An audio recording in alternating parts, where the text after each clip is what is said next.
I wonder if it is streaming. Oh, I'm live.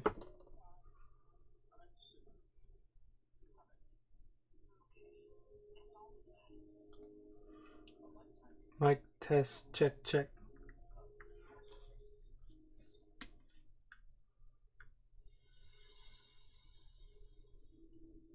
Mic test, check, check.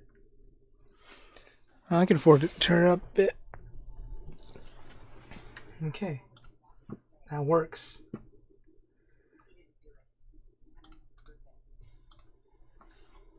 All right, not bad.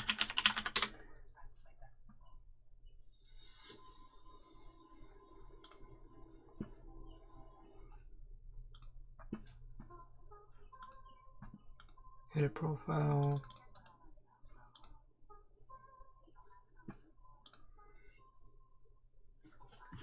And all I have to do is update it on my page. So that's what I'll be doing.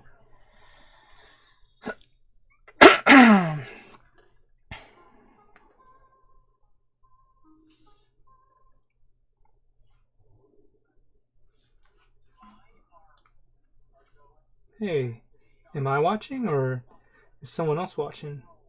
You streaming on Twitch? No, I'm not actually. I'm just doing YouTube right now. I don't know if I have the capacity to do Twitch, so. But tell your friends. What am I doing on my phone?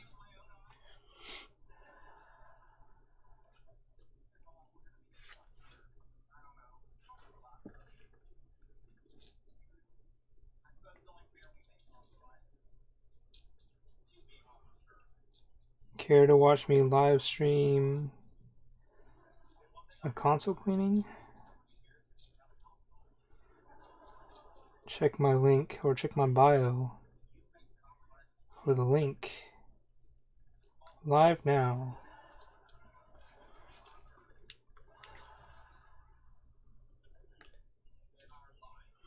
And all I have to do is post that to Instagram.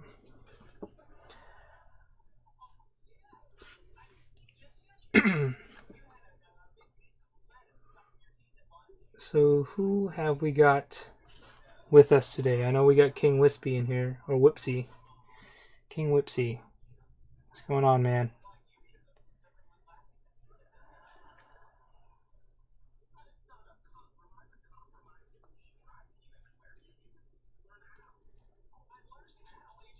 First time live streaming for you guys.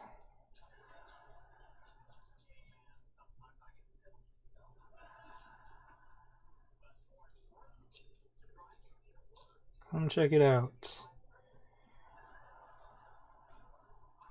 Of course, can't forget all the hashtags.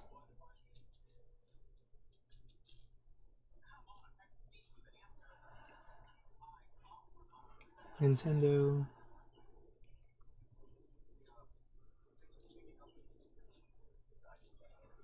I think that should be good enough.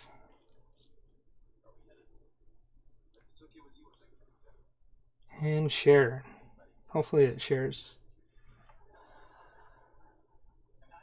Awesome.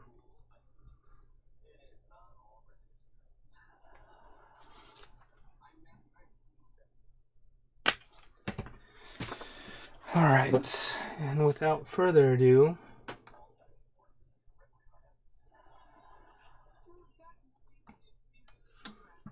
I guess I will get started with the cleaning.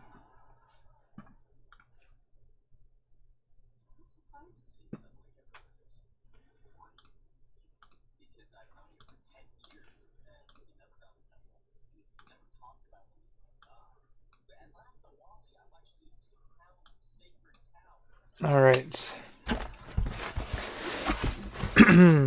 So what I have for you guys here is a recent pickup. It's been in this bag for a while, but I haven't cleaned it. I usually quarantine games and consoles, especially if I think that they're a little bit dirtier or they came from a dirty environment. I don't want any like bugs or any other like mold coming into my collection. So what I'll do is I'll stick it in a bag usually, or yeah, stick it in a bag, put it in my garage, close it up, make sure nothing comes out. And then before I put it on the shelf or anything, I clean it. So wearing gloves and going about it. So what have I got here is this Grape controller. Stick is pretty worn out, but if you look at it, just look at the back here, it's pretty darn dirty. And it looks like here that maybe a dog or something. This definitely came from a person that had pets. So see right here, you got chew marks on the end tab there. There's really not much you can do for that. You know, you just gotta take it as is. So that's one of the controllers. We've got another controller here. This one's in a lot better condition.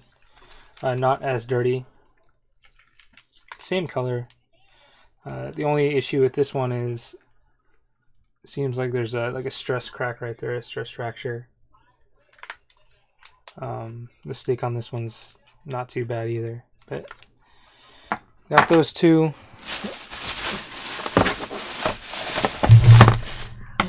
Sorry if it's noisy, but we've got power cord, of course, normal power cord, and then the AV cords. And I'm wearing gloves mostly because I don't know, these cords are disgusting usually. You know, if you ever take like a wet cloth or a Lysol wipe to clean these things, like you just wipe them off the cord, just like brown. It's ridiculous. So we got those, and there's definitely like, it smells like, you know, dander, pet dander. And then we got this guy here. So we got the Grape N64, and I actually picked this bundle up. It's just the console, 2 controllers, all the cords. I was able to get it for $50 off her up, thanks to my fiance. We were able to beat out a bunch of people. There's a bunch of people trying to hit this guy up to get at this game, or this bundle, I should say. And thankfully, we were able to get it at a good price. Unfortunately, this thing is extremely dirty. So if you're looking at that Nintendo, you know, it's just like gunk in there. On the inside, I don't know if you can see that. Let's see. I don't know if you can get a better view of that, but that's pretty dirty in there too. All these vents have like some sort of brown dust in there. Open up this expansion pack, you can also see it's pretty bad. It's not the worst, but it's bad enough. This reset doesn't even go down. Like, I wouldn't be surprised if you spilt something on it. It's pretty gross, but hopefully we can get this working. I haven't tested it. I probably should, but I'm just scared of what may have been in it to begin with. So without further ado, let's get to cleaning. You know, I don't want to turn it on if there's anything that might mess with the electrical components. So what you need, it's not really a tutorial, but I'm just going to walk you through what I do. I'm going to actually open this up, and you need the security bit. I forgot what it is. It might be a 4.5 millimeter. It's like a star looking bit. I don't know if you can see that. I'm going to undo it and open this up, and hopefully nothing falls out. And when I say that, I'm really hoping it's not like a bug carcass or like eggs or anything, or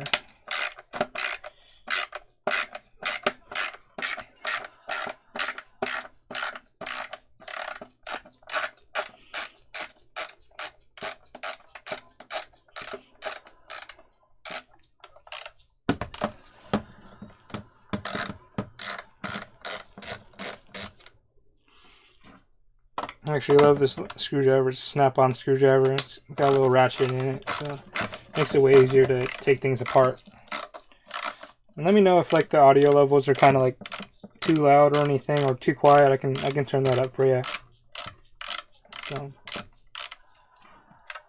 I think that's all the way out. And if you're just joining, we're just taking apart this Grape N64 so I can get to cleaning it. I'm wearing gloves mostly because it's a pretty dirty N64, you know. There's a lot of gunk on it.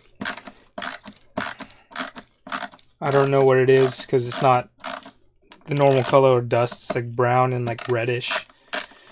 So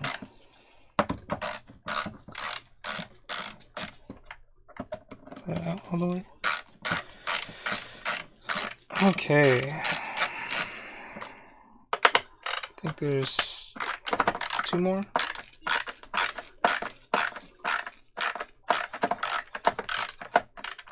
Tyson is dirty. Dad, what's going on, man? That hose in the house. But I don't know why you would bring Tyson into this. It's my show.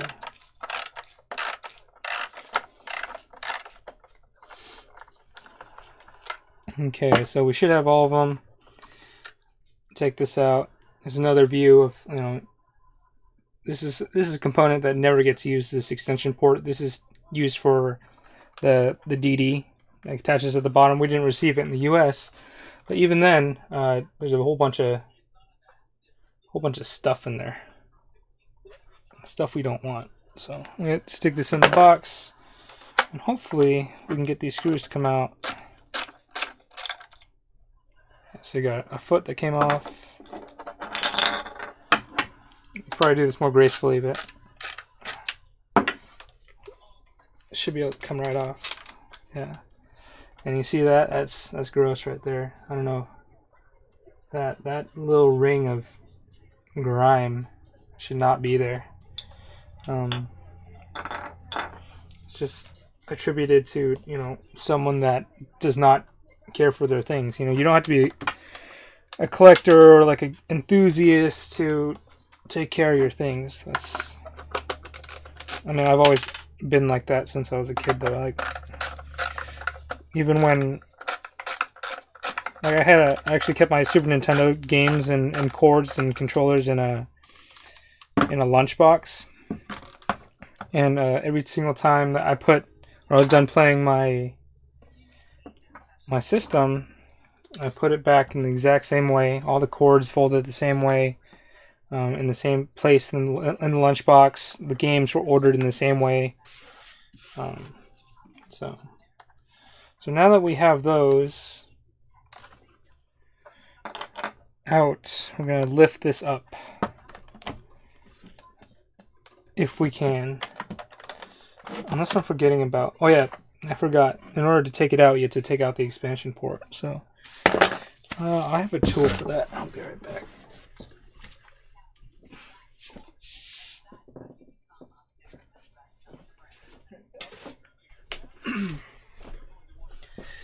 Alright, official jumper pack puller. There goes right into there. And you just kind of push down. Push down, and it pops right up. This one actually has a sticker still, so that's what's keeping it from popping up. But if you push hard enough, it comes right off. There you go, and as you can see, I pulled it right out, and there's a good old piece of dust in there. And dust is not your friend when it comes to electronics. I've had a lot of systems not work because of dust, including like the Nintendo. No, not the Nintendo. Nintendo consoles are pretty resilient. PlayStation. So my PlayStation 2 on multiple occasions would just collect so much dust over time, sitting on the shelf, or for me playing it a lot, that eventually it would stop working, and so I'd take it apart and then clean out the dust. Am I missing anything before I try to pull this apart? No.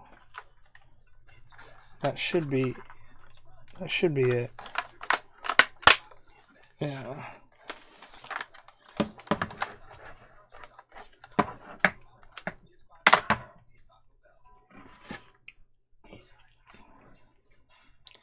That looks tasty. So here we have, you can see like the clear plastic. It's got some dirt in there, you know, some brown. The vents, of course, so you can see a lot of brown. I know some of the things are kind of hard to see, especially with the color of the system. But especially that reset button. Look at that reset button. That's the reason why it's not going up and down there. But thankfully, we're able to take it out. So I'll probably just do that now. So it's got these two tabs.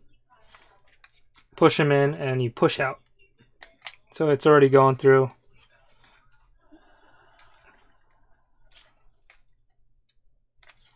But with all the gunk on the inside, it's having a tough time sliding out. It usually just pops out.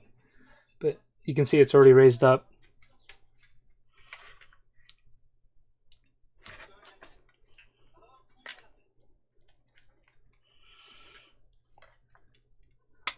Ooh, that is gross. Like, how does someone's system get like that? I mean, look at this. Come on. Look at that. Some sort of funk, you know. Put that in the box for later. I'll remove the power button too. It's the same thing. There's just two tabs on the side. This one's a little bit easier because it doesn't really sit that much deeper.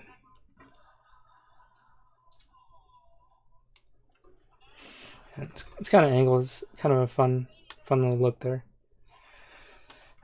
And then we have you have these Phillips screws, and you take that out so you can access this. It's essentially like a dust protector for when you put in the cart. Separates the outside air from the rest of the electronics when you're inserting the cart. It also gives you access to these flaps, which you can take out. They're just sitting there. I'll give you a view of the the other half of the system. See how much dust is in there. So I don't know. See how like the plastic's kind of shiny up top, like right where the power supply would go. Compare it to this right here. See that? That's all dust. I slide my finger around it. You can see it coming off just a tiny bit. That's a lot of dust. And then on the front, you know, on that shiny metal part, it's not supposed to be like that dirty.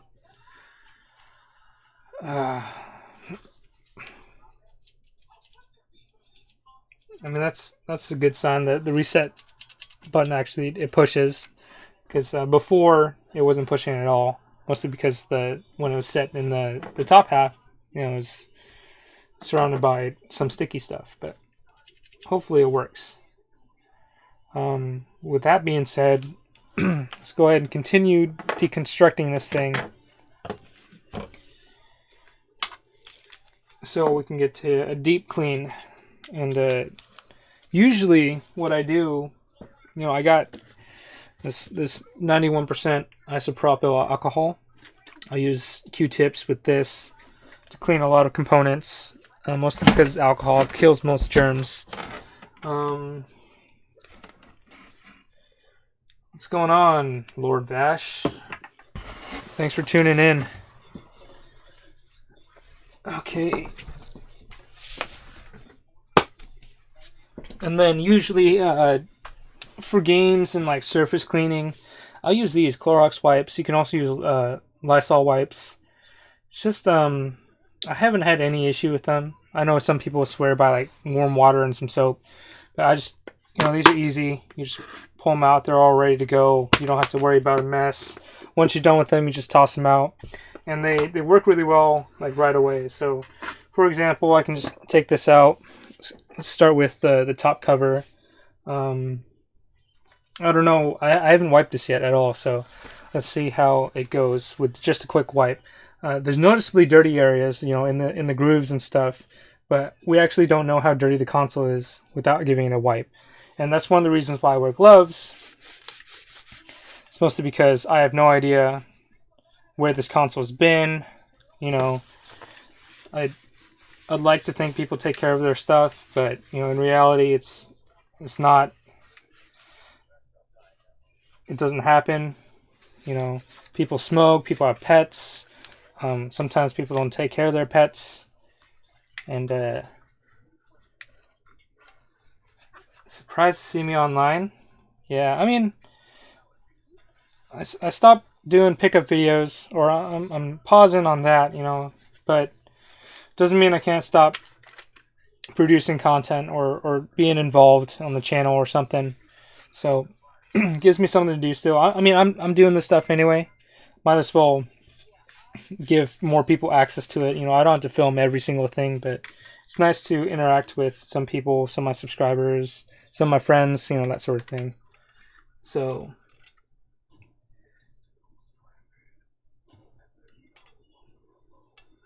I've seen some terrible stuff. What kind of terrible stuff? Are you talking about like dirty things or things that people don't want, or they're just game and no one cares and I feel sad?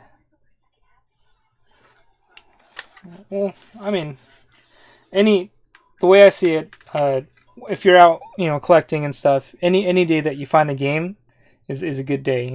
There's a lot of times, and this is one thing that people don't realize when they first start collecting is they go out to thrift stores and they go out to their local game stores and garage sales, and they always expect to find something, right? And there's a lot of the times you can't go about doing that, and so just because realistically, there's other people hunting, there's other people looking for games and stuff, and yeah, I mean, it's not a realistic expectation for you to go out and find something every single time. I've been lucky, a lot of my career in collecting, but there's been a lot of other times that I haven't found anything. So any day that you find a game is a good day. What's going on? I don't know how to pronounce it. Moi in no Nor? I don't know how to pronounce your name, but what's going on, man? And Juicy J, welcome to my first YouTube stream of me just wiping down a console and polishing this. As for work, you should probably be cleaning things a lot more thoroughly. And if you're just tuning in, I got this console recently. I'm taking it apart. I'm cleaning it mostly because it's disgusting to the touch. If you look, I mean, I've been wiping this down, but just right in there, there's a lot of gunk in there. And just a quick wipe with the Clorox, you can see there's brown coming off. It's just, and I haven't been really scrubbing it. I've been like casually talking with you guys while doing this, and there's a lot of stuff that's actually coming off of it. But this is typically what I do with a lot of my consoles. If they're really bad like this, where you can see like all that grime on the inside, in the grooves and everything, if you have sticky buttons, I'm gonna disassemble this whole thing, and I'm gonna give it like a salt and water. No, not salt and water. A soap and water bath, with warm water. So yeah, that's the way you should do it, Lord Bash. Every time I find something that I don't have, I want, I feel grateful. That's exactly how you should go about it. And that's something I also love, because there's a lot of collectors out there that are all about finding only the most expensive games and the most rare games, or mostly use it as a status. They'll pick it up just because it was cheap, which, I mean, everyone's guilty of, but you want to be able to play it. There's no point in buying all these games if you're not going to play it. So Simple Green, I've not used Simple Green. I'm scared about Simple Green. Using Simple Green on electronics, mostly because that's a super, super harsh chemical. You would have to water it down a lot, and typically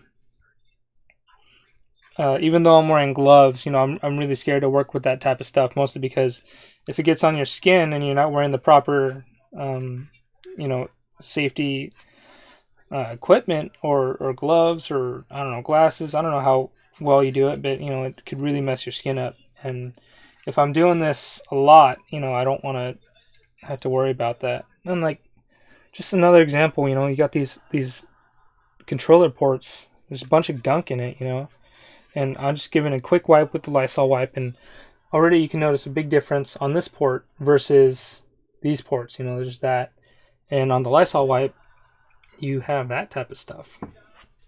So it's not fun. Something you should always do, I think, personally, in my opinion, with your consoles. Give them a nice clean, because you don't know where they've been. You don't know how well the last person took care of it. Unless they're coming from like a meticulous collector and like OCD collector, that sort of thing. But you never know. And I'm not doing it as thorough as I normally do. I'm just doing it as an example, mostly because I'm going to take this apart and give it a bath. So, am I familiar with modding consoles? Kind of, not really. I've tried modding a console before, but my soldering skills are still, subpar. So it kind of worked, but it wasn't a lasting mod. So it's definitely something that I would have to go back and redo eventually. I do have experience with like replacing certain components. So, for example, capacitors in a Game Gear. If like you don't have audio or visual or audio or video on your Game Gear, it's most likely the capacitors. That's a common problem, and I've replaced those before. So that's the kind of experience I have in terms of working with consoles and that kind of thing. So look at that. That's gross, man. I don't know if you can see that. See that nice clean streak versus this. Just give it a quick wipe, and then you can see that Mr. Clean line right down there. So I don't like to get games that I won't play. If I find a rare game I won't play, but I can make some money to get games. Yeah, that's going back to buying games if you don't play them or whatever. There's always different reasons for collecting and buying games. I'm not gonna knock anybody for doing it, what they do, the reasons for doing what they do. But I personally would like to have everybody that is involved in collecting to play their games and enjoy their games, because reasonably there's a lot of games out there that they're garbage, and they fetch a huge price just because they're rare, but they're not fun to play. I would much rather have a game that's rare and fun to play, and valuable, just because all three kind of work together to comment the fact that it's worth the value, I guess. It's rare, that's going to be valuable. Oh yeah, it's fun to play, so more people want it, there's a higher demand. I guess I understand why it's. Look at that. That just came from a quick wipe of something. This is using the Q-tip and some alcohol. But yeah, I get why that's expensive in that case. But like when it comes to games that are not fun whatsoever, and you're not going to play it because it's unplayable or something, there's just no point, in my personal opinion. So yeah, just quick wipe. It's gross. So I'm going to use the clean tip here, and I'll show you. What are my 3 top prized possessions? That is a tough question. So I'm going to show you here, just quick. That's where I did it before. I'm just going to do it again using the alcohol, and as you can see, it's just completely black. So that's what you have to deal with sometimes. Going back to your question, I'm just going to call you MEN or Men. I'm going to call you Men just because I can't pronounce your username. But my top 3 prized possessions. it's kind of a toss-up. I have tons of things that I love in my collection. Um, I have a lot of like sentimental value towards some things, and I have a lot of uh, I don't know, things that I have good stories about. Um, or I mean, sentimental value in terms of like my childhood. So I picked them up because I had them in my childhood. So kind of like that nostalgia factor. This is not a good debate. But there's other things that, I have a good story about. So, for example, sorry if I'm not answering your question, but let's see. Like this Final Fantasy 3 here. This is a minty copy of Final Fantasy 3 complete in box. And I don't know if you can see that. Actually, I don't even see what you guys are seeing. See, I would say 90% of those box Super Nintendo games came from one person, and this was one of them. And they were all in great condition. They were all super complete. They all had their bags, their maps, their ads, all that stuff. And it came from one person. And there was a lady called, her name was Mary, I think Mary Ann. I don't remember. It's been so long. But or her daughter, I think, sold them to me. It was one day I was supposed to go to class, and I had the flu, unfortunately. But I still had the energy to go on Craigslist, and this was back when Craigslist was still very good for collecting games. And so I was on Craigslist. I found this crazy good deal for a GameCube bundle, which had like all the Zeldas on it, Mario Sunshine, just your basic staple titles that are really good. Had the Game Boy player with the Game Boy disc, and I contacted her about it. She won 150. It was great. It was like 16 games, something like that. And I met up with her in Greenwood that day, even though I was supposed to be at school. So I met up with her in Seattle, where I was supposed to be at school, and she was like, "Oh yeah, I also have some Super Nintendo games, and if you're interested." And I was like, "Well, yeah, what do you have?" And she started listing off a bunch of Super Nintendo games. She said, like, I got Chrono Trigger, Final Fantasy, Secret of Mana, Super Mario World, Super Mario All-Stars, Legend of Zelda, Illusion of Gaia, all those, bigger name, heavy hitter, Soul Blazer. And she's like, "Are you interested?" I was like, "Hell yeah, I'm super interested in that." So we met up. She brought all of her mom's stuff. I think it was her aunt, actually. I won't say it was her aunt. Her name was Mary Beth. That was the person that owned these games. She actually died, unfortunately, but she was a huge gamer, and like her niece had no idea what to do with her stuff, and so I came across it, that Craigslist ad, and she offered it to me, with all the GameCube games, and 90% of those box Super Nintendo games and Super Nintendo system, and I even got Pokemon Red and Legend of Zelda Oracle of Ages for Game Boy, also complete in box, and I ended up paying $150 for all of it. So I mean that type of stuff, those are kind of my prized possessions, mostly because it's got a great story behind it. It's got a legacy. I have a history with these games, not only with myself, but I know the history of the games themselves.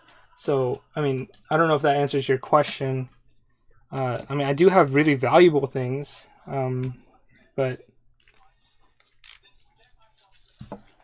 let's just see here. If we're talking Super Nintendo,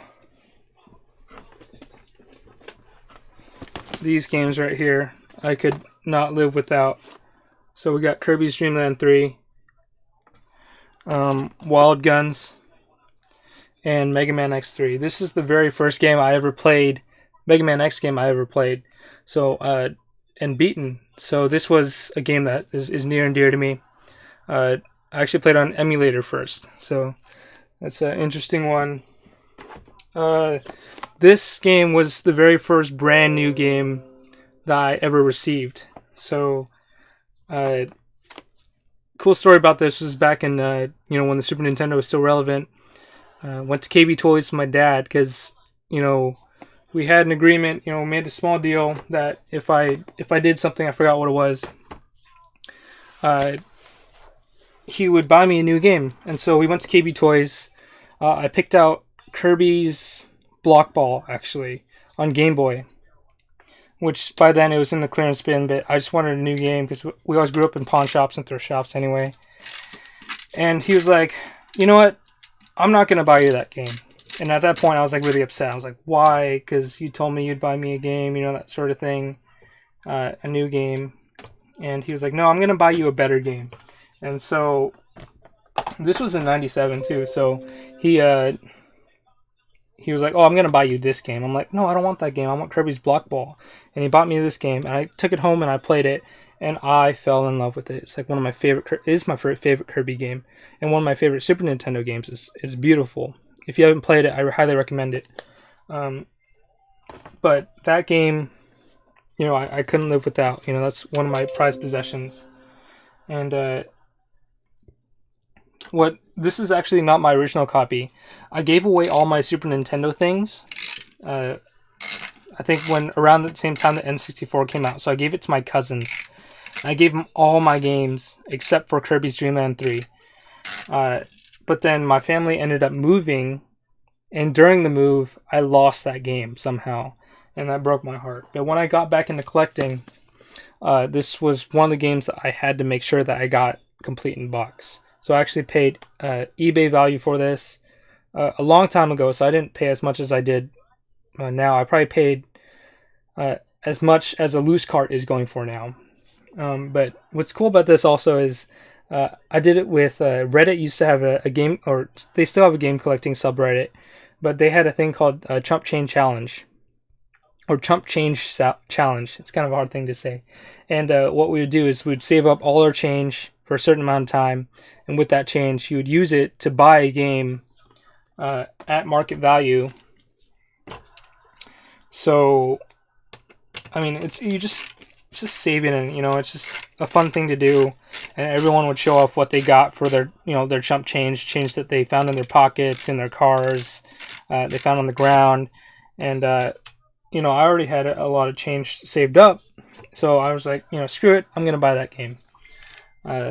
So that's, another story affiliated with it. So that's one of the things that I had to have. Trying to think of other things. A lot of these games have stories. I found Snow Bros on NES with Mega Man 5, which is another big tier game, and like 50 other games off Craigslist ad. And I was actually late to the meetup. She was supposed to catch a bus, and I was late because I overslept, and I feel bad. But she gave me a huge, awesome deal on it. But there's things like those that are in my collection that are awesome, and I love having. And let's see. Oh yeah, I'm definitely glad that I got those games as opposed to like a reseller. But I gotta drop my car. Oh, okay. Mass Attack and Canvas Curse. They're kind of hard to find. Yeah, I actually had a lot of trouble finding Canvas Curse for the longest time. Mostly because that was like the last Kirby DS game I needed. And I'm talking a lot, and I'm not making progress on that, but that's okay. I like engaging with you guys. But Canvas Curse, yeah, I had a lot of bad luck finding that game because I kept finding them for good deals. But I always ended up getting a fake copy, a fake version. So it's too bad.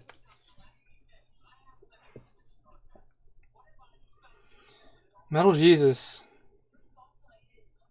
recently covered topic of passing down in the distant future. Who will you be passing down your fortune onto?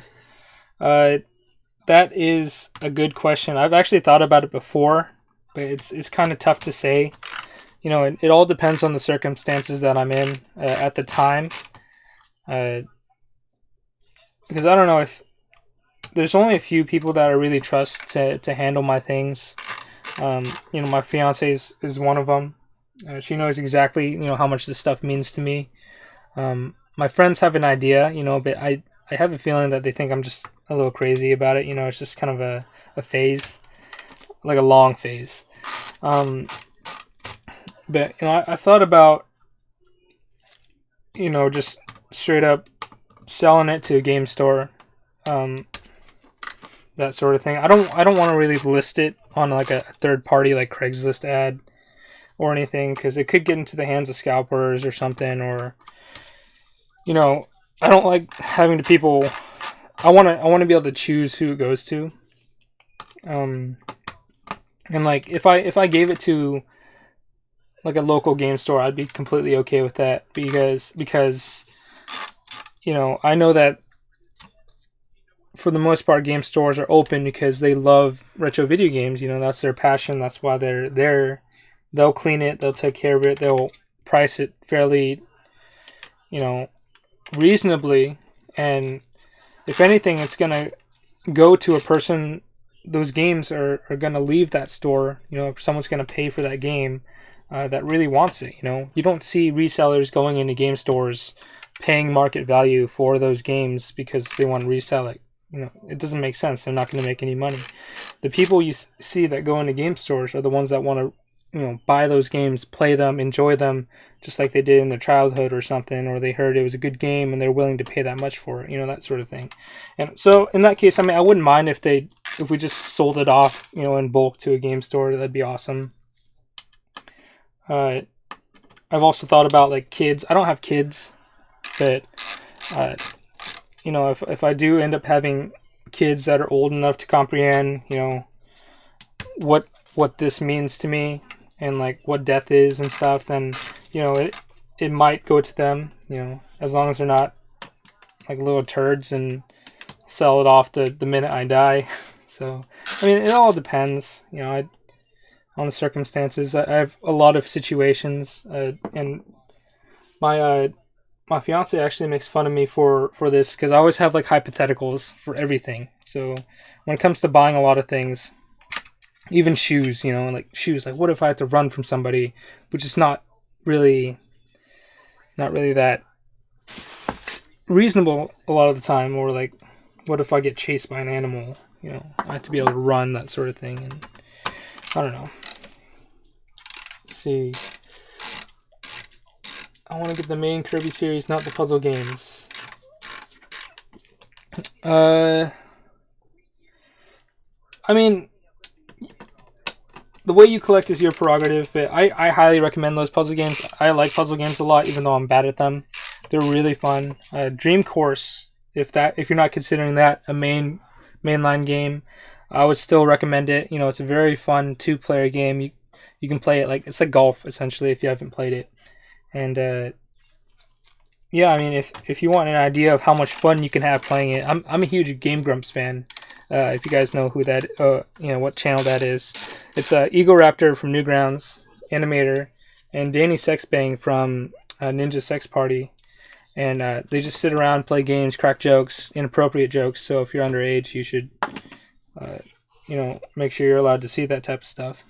But they have tons of fun with that game. So I have a 2-year-old and I've thought about it. I want her to have it, whether she keeps a portion or sells it, which I'm sure she would just be happy. Yeah, I mean, that's a good way to go about it, you know, and keep it in the family, that sort of thing. And that's something that I've gone about saying too, you know, keep it in the family, and that includes friends. You know, friends to me are like my second family, and like sometimes I'll find like really good deals, and my friend wants it, but I don't want to get rid of it. But I'll let him know if I ever sell it, I'll sell it to him. You know, I keep it in the family sort of thing. And if he needs to sell it for any money, he sells it back to me. Because a lot of time when I sell to friends, I sell at cost. So for example, I found, yeah, part of that huge bundle that I got, that 150 bundle with all those box Super Nintendo games, it amounted to about $5 a game, and including like, you know, Chrono Trigger complete in box. I sold it to my friend for $5. But I just told him, you know, that fine print. If he ever gets rid of it, it has to come back to me. You know, I might pay a little bit more for it, but either way, it's coming back to me. So you gotta keep it in the family. So my way of collecting is I make a list of games and I put priorities for games first. Yeah, I mean that's a good way to go about collecting. That's really one way that I went about collecting too. Not when I first started, but when I started really getting into it. Don't mind me, I'm just looking through my toolbox. So I didn't have a list back then, but I did in my mind set a priority. You know, like the majority of these games were not acquired all at once, of course, but I initially just focused on like GameCube games. I got a whole bunch of GameCube games at once, and I got, you know, my collection. You know, my stopping point. You know, I made a list of what games I wanted. There's no point in collecting everything, in my opinion. So, you know, I just found the games that I wanted, put those in my collection, and then I moved on. And then I would start looking for Nintendo 64 lots. I found a bunch of Nintendo 64 lots, and so now you can see. I mean, you can't really see, but you can see behind the microphone, you know, there's a bunch of Nintendo 64 games, and I got most of those for next to nothing, mostly because I was just buying and selling and dealing and keeping what I wanted, you know, wholesale lots, that sort of thing, with Nintendo 64 only. I wasn't messing around with any other system. And so once I was, quote-unquote, done with my Nintendo 64 collection, I moved on to like Super Nintendo. The NES is actually the last system that or Super Nintendo and NES are the last systems that I've been collecting for.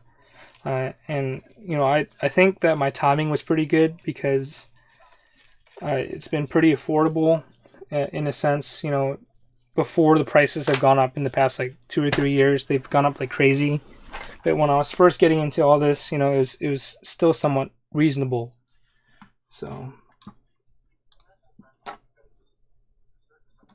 his villager is good in Smash. Favorite series? My favorite series, toss up. Kirby is definitely a franchise that I love. It's very simple. It's very easy. So I mean, it doesn't propose a challenge or anything. But I just have a lot of memories with that. Castlevania is also a huge favorite of mine. It's kind of like if Mario and Kirby, my love for Mario and Kirby kind of evolved and kind of moved with my skill as a video game player. And so Castlevania provided a little bit more challenge, but also the platforming, action platforming that I really liked. You can't go wrong with Mario, of course. You know, Pokemon's good, but I would definitely have to say it's either Kirby or Castlevania, my favorite series. My main in Smash. What Smash game are you talking about? Okay. Ooh, I want to show you guys that. So I finally got all the screws out. This is the port for the power. It's actually not too bad. Stick it in the box, but I'm going to show you the bottom of this. This is the Nintendo 64 here. This is the only thing that runs it. And there's like a lot of dust floating around here. But see that? That's a big old fat gunk of something. It's gross. That's real gross. And you can see, I don't know if you can see that, but my gloves are starting to get brown. And that's why I wear gloves. I wouldn't be able to stand it if my hands were getting this dirty without me knowing, because it's kind of hard to see. Smash Wii U. Yeah, I mean, Dat Ho got it correct. My villager is probably one of the characters I have the most fun playing. So he's pretty decent. Ness is probably my top. So I grew to really like him and the way he combos. So Ness is going to be top. For Brawl, I used Look at that. That's gross. I use Wario a lot. Project M. I don't have a lot of experience with Project M.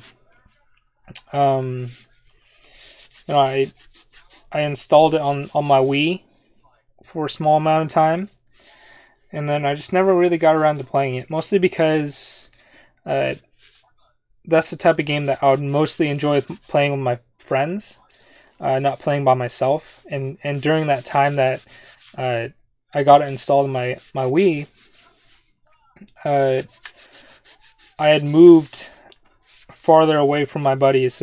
And when we all started getting like better jobs and busier schedules, and so as a result, we had less and less time to play. So Project M, not a lot of experience with it. But I mean, if we're talking Melee, it would have to be like Marth or Fox, of course. And don't get me wrong, I mean those are like some of the best characters in the game, but I'm not that good competitively. I don't have all the teching and wave dashing down or anything, but I just like using them. Lord, I started kind of late in collecting too, like 2 or 3 years of collecting, and it's been tough. Yeah, I mean, it's some people have better luck than others, especially depending on what region you're from. I know I have a buddy of mine. He's in Wyoming. His name is Alan Rhodes, so he's got a YouTube channel too. He does some pickup videos, but he hasn't done one in a long time. But he is over in Wyoming. Used to be up where I am in Washington, and that's how I met him. I was selling him some games, and we hung out like once or twice. And he moved over to Wyoming, and then he just started picking up tons and tons of stuff. Like he recently got like a Play Choice 10, like an arcade, Nintendo arcade Play Choice 10. He got it for like $200, and that's around here. That's impossible to find. Like you're spending at least 700, 800 to get one of those in good working condition. So yeah, I mean, it depends on where you're at. Depends on the way you go about doing it. If you're trying to pick up every single game, it's a little bit easier, when you start, just because, games just kind of fly at you. Lots just fly at you. You're finding sports game after sport game after filler title after filler title, but you're still adding to your collection. But if you're going about it like very, very carefully, methodically, then it might take a little bit longer. So, I mean, it doesn't help that everyone knows about it now too.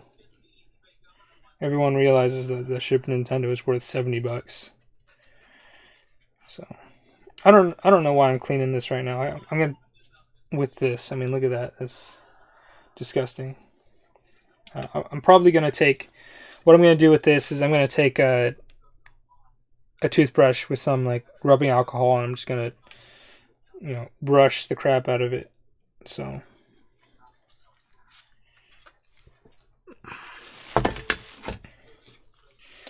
And this is the bottom part here.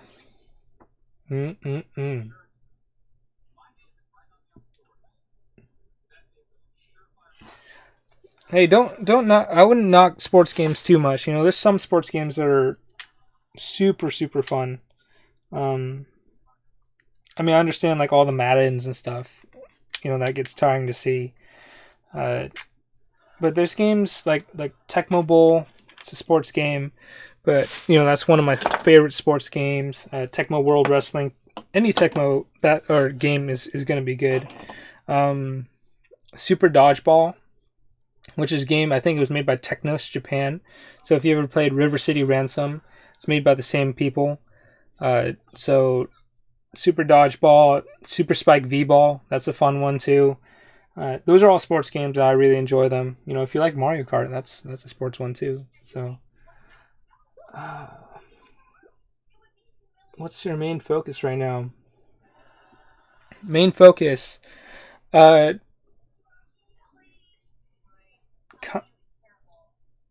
I mean, my fiance just kind of chimed in. She's like, selling things. I was like, yeah, I'm trying to get rid of some things. I've got a lot of containers of things that I need to get rid of.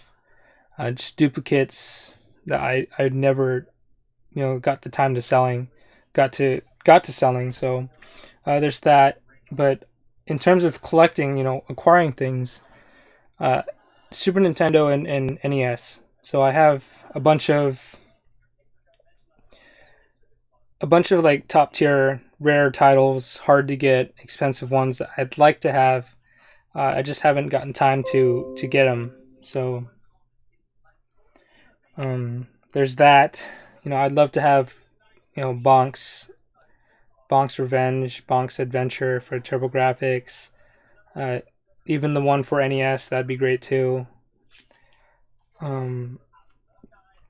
A label replacement for Dracula X and Metal Warriors. I mean, those ones have gone up like crazy. Like, I got a good deal on those, but I need label upgrades. I don't believe in replacing them, just because they're not original. So, Dat says, hi, Carol. Hi, Dad. I don't know if you heard that, but she says hi. Anyone likes Mario Kart? Yeah, I mean, Mario Kart is a fantastic game, so can't complain about that. Oh yeah, Carol wants to grab dinner, so I don't know if I showed that to you, but look at that. That's real gross. So yeah, I mean, to answer your question, Super Nintendo NES is definitely one of them. I would love to get some more TurboGrafx stuff.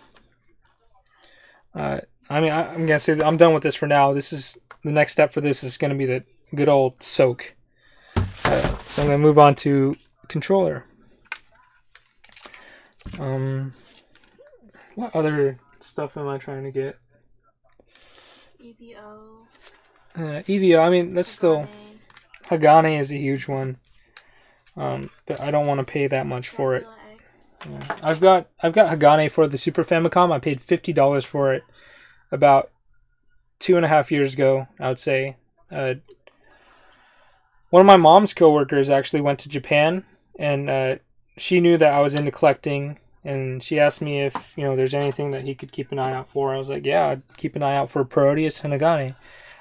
He ended up getting Hagane for $50, and now for Super Famicom, that's a great price, and that's a way better price compared to like the $800 or something it's going for a US copy.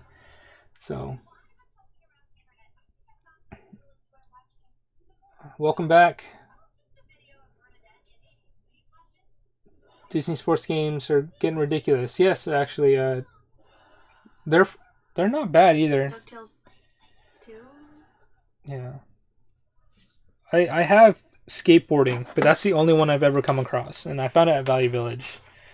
So, I mean, I didn't know they were made by Konami. I love Konami, so kind of retouching on that last subject of my favorite series. I could just say that not only favorite series, but my favorite publisher, developer is Konami. Konami games are fantastic. I mean, I'm not a huge fan of some of the newer stuff, like current gen Konami, especially since they screwed over, what's his name? Like Inafune, is that his name? Metal Gear creator. But in terms of like Kid Dracula, Castlevania, YY World, which is a fantastic game, Gradius, awesome game,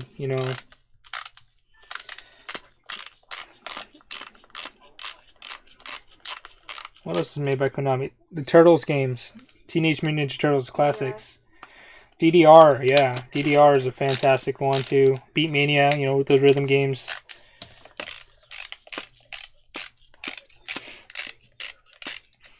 So,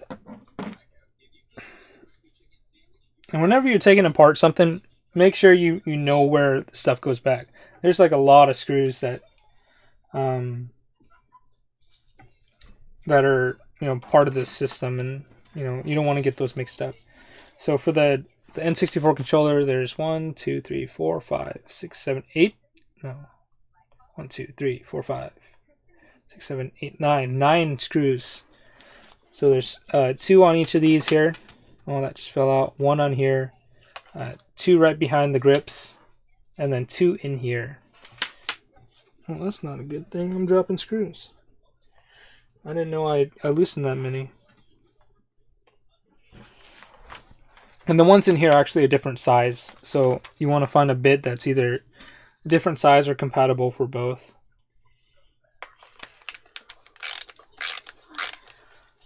Yeah, true. And I don't know if you saw any of my last videos, men. But I talked about Konami and the company Ultra. Ultra is a fun little tidbit. Ultra was actually Konami. Nintendo had like some sort of publishing limit for their games for each of the publishers. So each company could only publish a certain amount of games. And to bypass this, Konami created Ultra to get through it, and they were able to publish twice as many games. So that's why, for example, you see like the Teenage Mutant Ninja Turtles game. The first one is made by Ultra on NES, and then you get the second one, the arcade one, it's made by Konami. The third one's made by Konami, and the rest of them are mostly just Konami. But that first one was Ultra, you know. So, no, man. AJ, get out of here, man.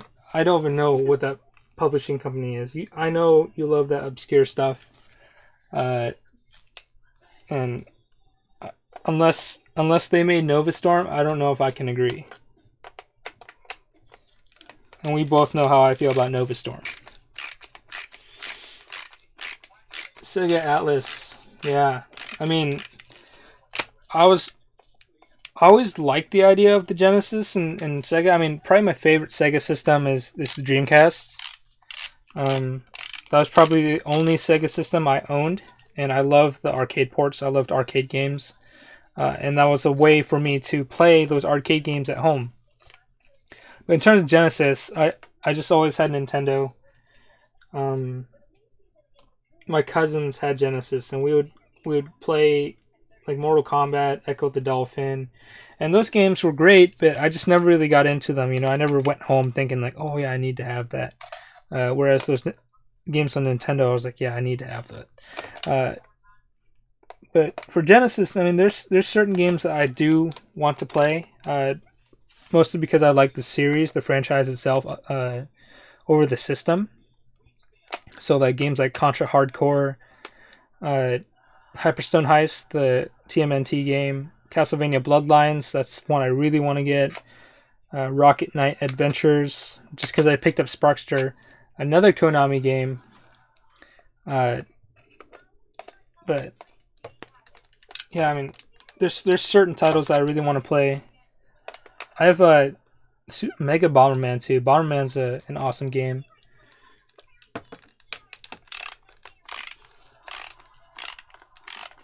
Oh, they did make Nova Storm.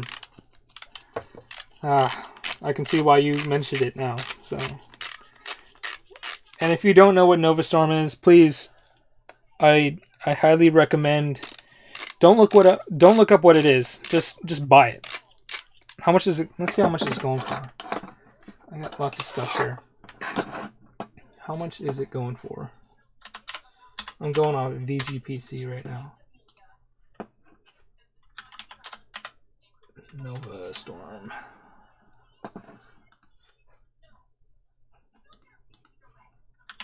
Can I not find it?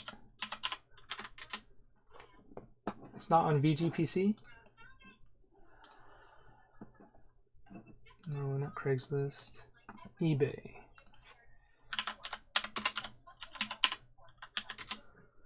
Nova Storm for PlayStation 1. Wow, it's actually, the long box is like $25. Oh wait, that's 3DO. Wait.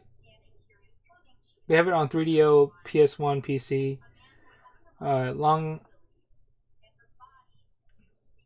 Yeah, it's still $25 for a long box PS1 version of Nova Storm. Actually, I don't buy it. Don't buy it. I was gonna say if it was under like $15, I would say just buy it and play it just to experience it, and do it without even looking up the game. Just do it, But if you have that extra $10 to spare for like that 25 in the long box, or even like a loose disc, you can get it for like maybe 15 to 20. Just do it. So I currently got a Dreamcast. I feel like I'm late to the party. I mean, you're not missing out on too much. If you've been to any arcade, you've played the Dreamcast. There's only a few games that I really like for the Dreamcast. Yummy. One of those is like Typing of the Dead, because you can't find that at at an arcade around here. Rush 2049, but that's also on N64. Crazy Taxi, classic. I really like the fighting games on it though. Like the controller itself, even though the D-pad cuts into your thumb after a lot to play, the controller itself, the layout is fantastic for fighting games. It's very comfortable with the exception of the D-pad. So like Marvel vs. Capcom, Capcom vs. SNK, Street Fighter Third Strike, which is the only system that has that game. Unfortunately, it's way too expensive for me to pick up right now. Choo Choo Rocket, that's a fun one. $20 for 2 controllers, Tokyo, but no AV cord. Do you not have an AV cord for the Dreamcast yet?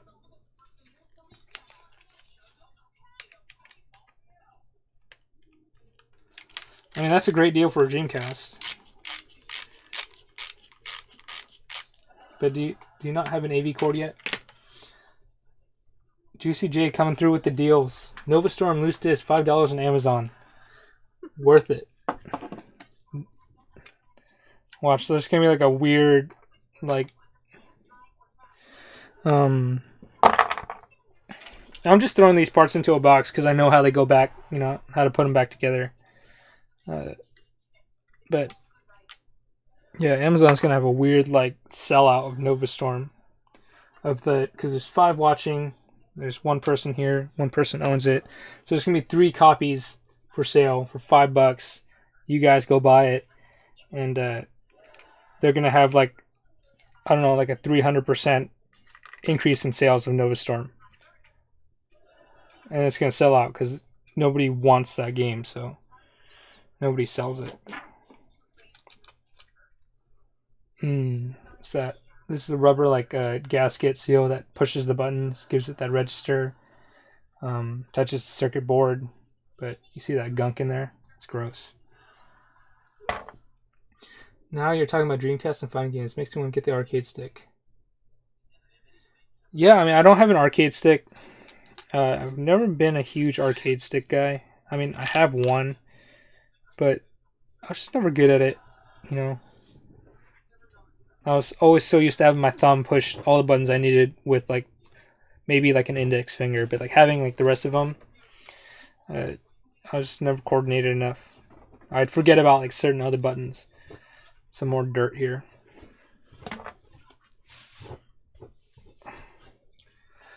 We'll make it a $50 game. Yeah, let's do it. Here's the B button. Look at that. It's nice and yummy. Ooh. This actually, I needed to force this out. It popped out. That's gross, huh? Yeah, and speaking of creating artificial demand and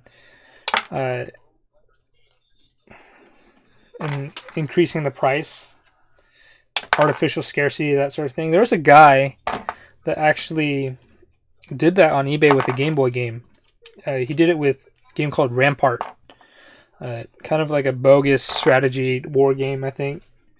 And he thought, he did a little bit of an experiment. He said, I'm going to see how much I can increase the price of this game artificially and cause people to buy it at that price.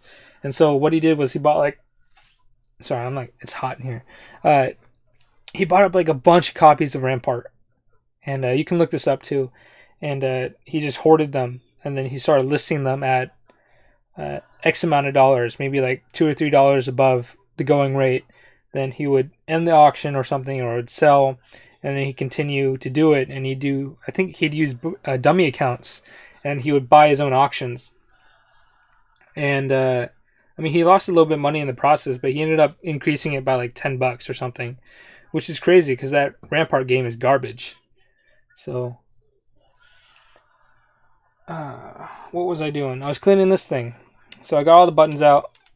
Something just fell out. What is it? A piece of plastic. Looks like off of... Is that off of one of the...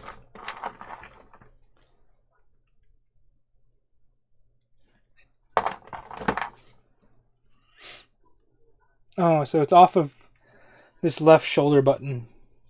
So I can try and fix that. I can just glue it back on. But this is what happens when you don't take care of your stuff. You know, I didn't break it, but it's already cracked there. You see that? You can kind of see it. So that was already cracked beforehand. He must have like thrown his controller or something. But I'll try to glue that on, see if it works. But if not, I'll just use a replacement. The board itself is still pretty clean. That's good. The stick, though, is not. So we'll take the stick out.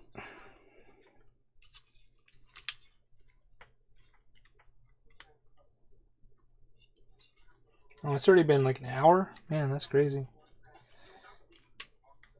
What time is it? 9:30.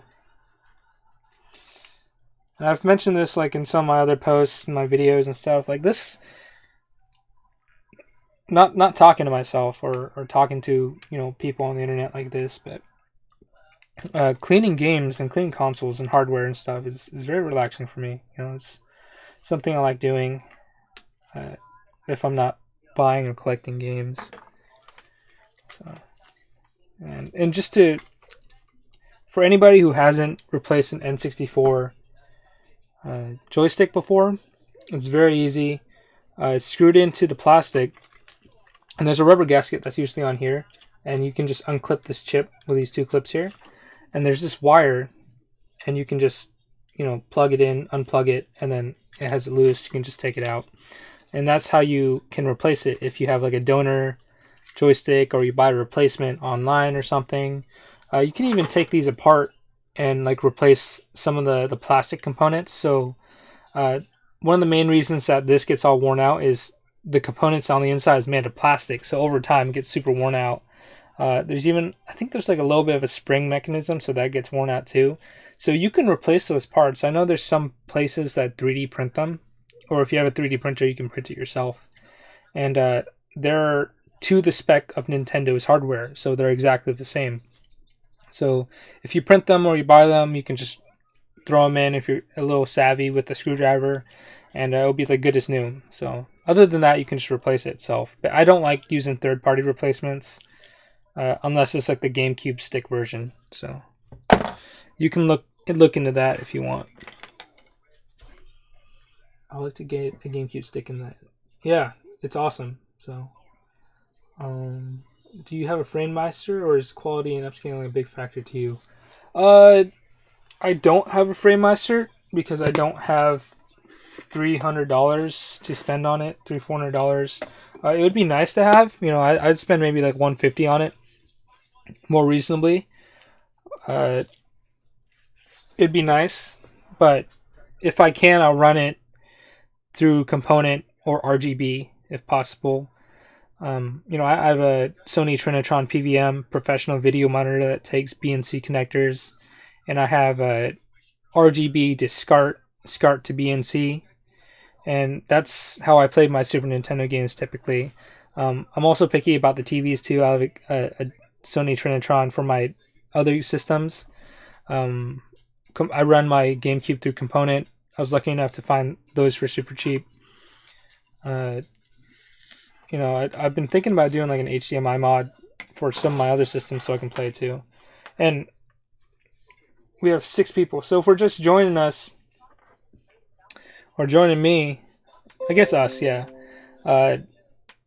I'm just doing a quick little clean, disassemble of a little couple N64 controllers. They're super dirty. I'll show it to you. Look at all that gunk in there, sticky buttons and everything. Take a look at this guy here. Just dust and dirt and brown stuff everywhere. But yeah, I mean, we're just talking video games. And I mentioned earlier that cords are just some of the dirtiest things that you can touch. And I don't know if a lot of people know this, but I try to clean them. So this is just like a Clorox wipe. Just very quickly, you can see that this is pretty white. I mean, I'll find a cleaner part here, so you can see. And let's go with this here, this side. And we'll just give it a quick wipe. And there you go. See that? That's just dirt, you know, from people's floor, from dust, all that stuff. I paid for my GC component. I mean, I technically paid for mine too. I mean, everyone pays for it, but I just got super lucky and I found it at a thrift store for like $3. Yeah, how dirty that cord is, man. I have never liked the stick on the N64. I mean, it is pretty bad, but I mean, it's all about the experience for the N64. That's the way it was intended to be played, and sometimes you just have to enjoy it as is. I did replace the stick, one of my sticks, with a GameCube one. It's nice, feels very smooth, but it's a lot more sensitive. So if you're playing games that require a lot of sensitivity, like sensitive movements, for example, like timed and precision jumps in like Super Mario 64. Oh, I guess my mom's watching. Hi, Mom. But oh yeah. But yeah, the GameCube stick just it's not very good with sensitive games. So, or if you're trying to do like technical stops and moves in Super Smash Bros, it's all right. See, I've been wiping this for 2 or 3 times and it's still disgusting. Wii component cables, second best choice. Yeah, I mean that's probably one way to put it. Or you can just put up with, you know, how bad the GameCube might look on like through composite. So I'll get back to this later.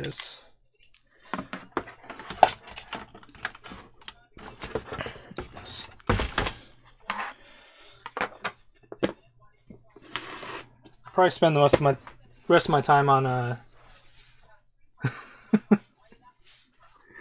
that's it, Jiao Who? All right, but also I mean, if you're just tuning in, I mean, we haven't been doing much, but you don't know how dirty the surface of your controller is, or your console or your games. You know, it doesn't appear to be that dirty most of the time. But just get like warm water, some soap, or some Lysol wipe, Clorox wipe, just something. Wipe it down and see how dirty it actually is. You know, this was a brand new wipe. And look at all that dirt and grime. You know, you don't know how well people took care of their things, you know. Especially gamers, you know, they're eating Cheetos, drinking soda, spilling stuff, and, you know, licking their fingers, wiping their stuff on their pants. You don't know how dirty their pants are. And then they're touching these controllers and games and stuff. And, like, it's gross. So...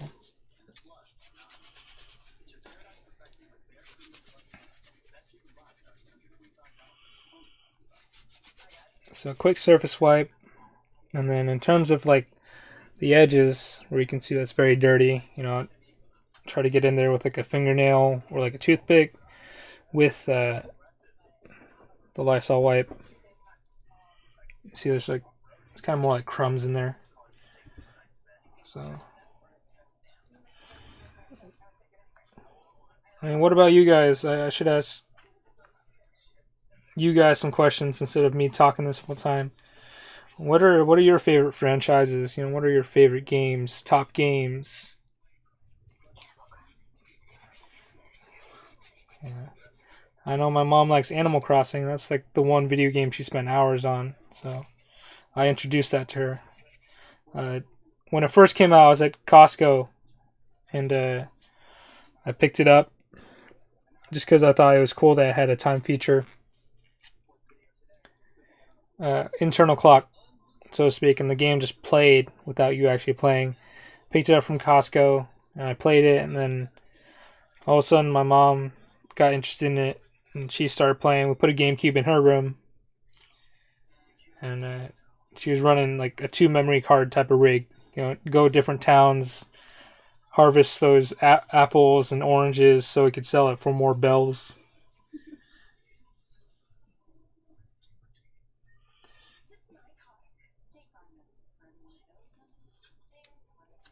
Ring of Red. Thanks, man. Thanks for enjoying my stream. If you're not a subscriber yet to my channel, definitely do so. I'm going to try to be more interactive and put out more videos and stuff. This is just from this edge here, just one edge. That's ridiculous, huh? Wash your hands before you handle your controllers. Or if you don't care, that's okay, but I'm not going to use your controller. Animal Crossing is in my top 5 games of all time. Have you played New Leaf? Because New Leaf, that game was good. Animal Crossing on GameCube was my introduction to it. It was the best. It was awesome.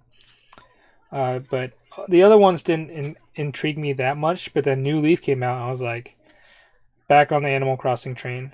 Let's see. Ring of Red. I know you talked to me about it, but please explain more about it. I didn't even look up what it was. I'm just going by what your words are. I should look it up, but I know you've been playing Ring of Red. Are you doing that on your stream? If you guys should check out Juicy J's stream on Twitch. You can find him at JuicyJ1. So I've always liked Mega Man. My first Mega Man game was Mega Man X, and I fell in love with it. Man, Mega Man X, fantastic game. Awesome game. Going back to recommendations and Game Grumps, if you don't like Game Grumps per se, or you don't really watch them, if anything, I highly recommend Egoraptor, Aaron Hansen. He does a small series of him playing Mega Man X, which is one of his favorite games. And normally the show format has both of them on, but they decided to do a solo run, so it's just him playing and him talking over the game. And it's a pretty real type of dialogue. He covers a lot of great points, talking about how he felt in high school, moving on to doing things that he was doing, maybe not succeeding but still enjoying it. Just a different perception of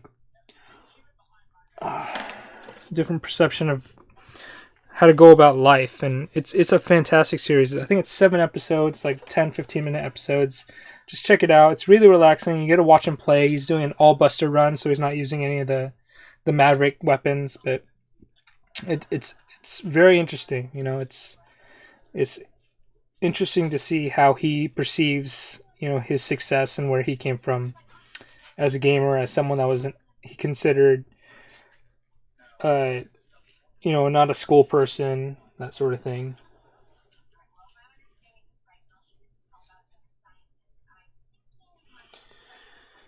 Okay, I was streaming a little bit, not much, but essentially it's alternative history with mechs, and it's kind of a strategy game with some real-time combat-like stuff. Probably not the most fun game to watch stream, but actually surprisingly enthralling to play. Yeah, I mean, if the thing about streams and let's plays and stuff, I'm not directing this to you, AJ, specifically, just in general, especially since I try to do that stuff too. It's not so much like, it's kind of the games you play, but you can play a bad game, but if you can make it interesting, if you're having fun with it, then people are going to watch, and people are going to enjoy that too. There's a lot of games that I don't enjoy, but I enjoy watching people play. So I mean, if you express that, well enough. I mean, not well enough, but if you can express that, you can potentially catch the attention of people. Like right now, what am I doing? I'm wiping down a piece of plastic, and somehow, I mean, I don't have the most views. I don't have the most viewers, but somehow you guys are still engaged. So I consider that a win. I'm enjoying what I'm doing. I'm talking with you guys. Yeah, I mean, something to do. Was never much of a drinker or didn't do any drugs or anything, but this is what I did, with my time. I never didn't go to any college parties, maybe like one or two, but I never stayed out late.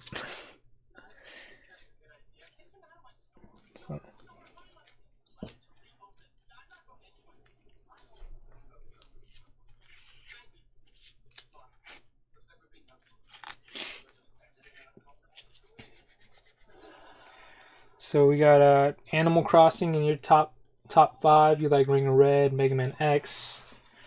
What about prized possessions? Let's go with that. What are your prized possessions?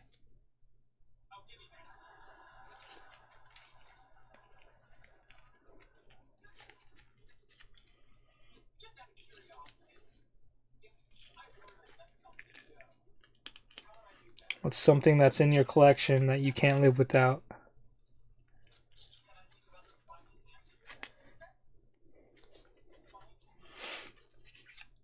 Already there's a huge difference. There's less gunk in it.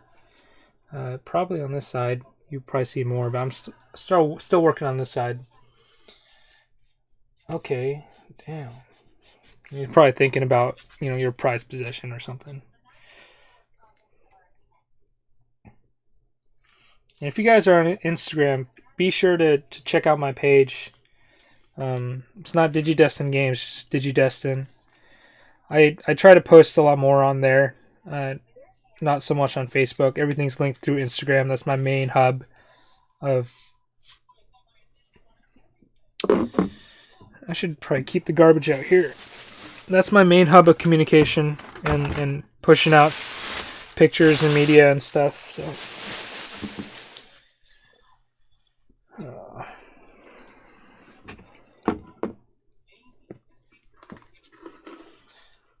Your GameCube games, Mega Man games, Xenosaga, figures. Oh, interesting. I didn't know that they made figures for Xenosaga. Xenosaga is actually one of the game series, or at least for the ones on PlayStation 2, the Xenosaga games 1, 2, and 3. Those are the ones I'm actually purging. I'm getting rid of those. I'm never gonna play them again. And I don't need them. I'd rather have them go to somebody who will enjoy them more than me, instead of hogging them, on the shelf. Mega Man games. I mean, what other Mega Man games? You mentioned Mega Man X. I mean, do you have the full set, or the NES ones, or like Battle Network, Network Transmission? Are you talking those at Mega Man games too?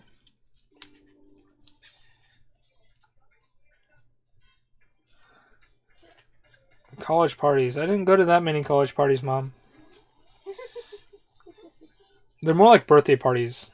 They weren't even parties. They're like all of my friends at the townhouse, and we just sit around and we watch movies while they drink like beer or something. Those games are awesome. I don't disagree with you that those games are awesome, but I just know that I'm never gonna touch them again, and unless there's any chance of me playing them again, especially with the time it takes to play Japanese RPGs and those type of games, it's really hard for me to keep them from somebody else enjoying them. Those games are great, but they just don't have a lot of replayability for me, which is why I'm deciding to get rid of them. So I have a couple of PS2s that are valuable. I picked up Roller Rose before it went over $200. Nice. Roller Rose it's an Atlas title, right? That's a horror survivor Atlas title.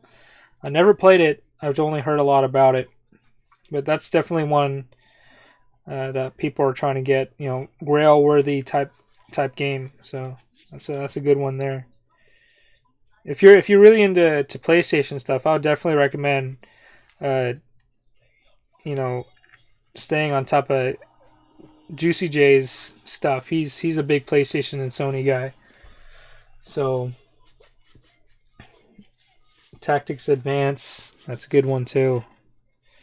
It was great when they ported Final Fantasy Tactics to the Game Boy Advance, so you could take it with you.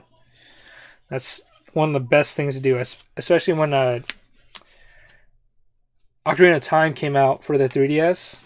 Man, that was like a game changer. It's like fell in love with it again. Just because it's portable, I could take it with me. I could play it, and then going back to like a Link to the Past and Four Swords Adventures. Once it was on Game Boy, I was like all on board with playing that game again. I don't have to wait to come home to play it. I can just bring it to wherever I'm going and play. So.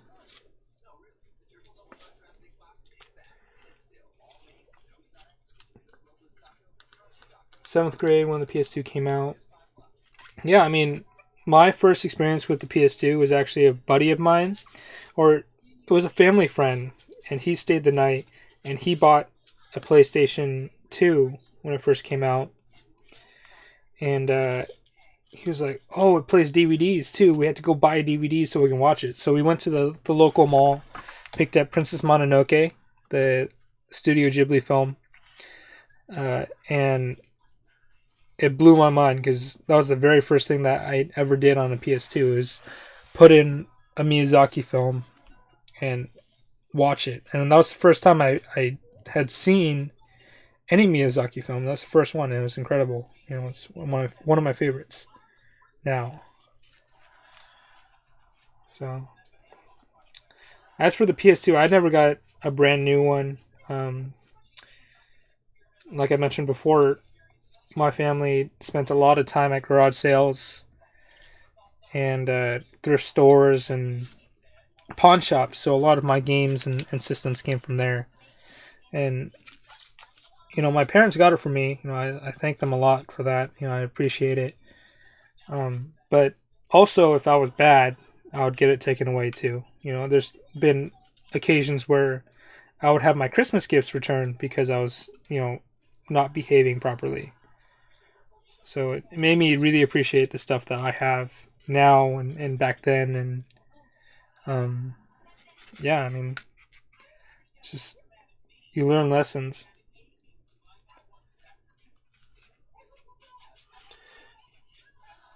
Don't listen to Juicy J with Nova Storm. If you want a bad time for about 15 minutes, because that's as long as anyone could play that game, that you should pick up Nova Storm. But there's no way that you can beat that game. It's a 2-disc game, if I recall correctly. Somehow we made it to the second disc. Somehow, I don't know. So that's a good surface clean. It looks a lot better than what it was before.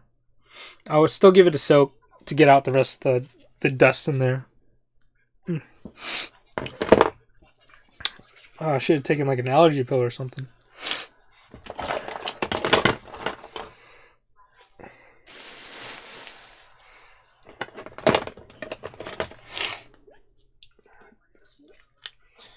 Don't pay too much.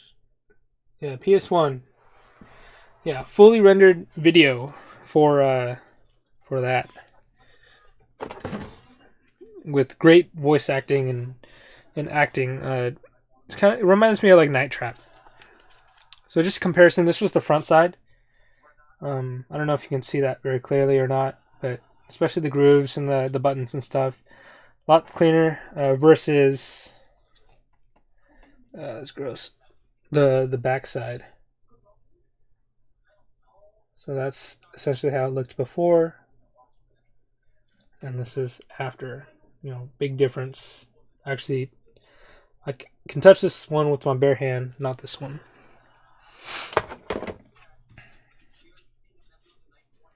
Oh, and also there's a Z button back here. It's just on a little U clip. So you can just kind of pull up and then it just comes out.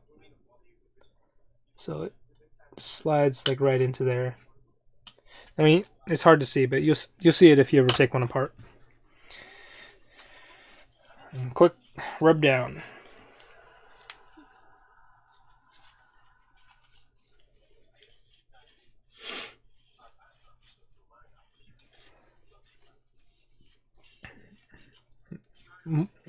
On the topic of more games, what games are you guys looking for right now?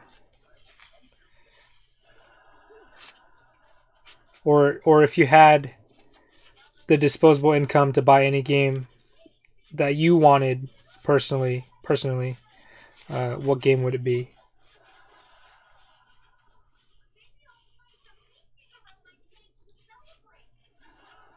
Is there any water over there?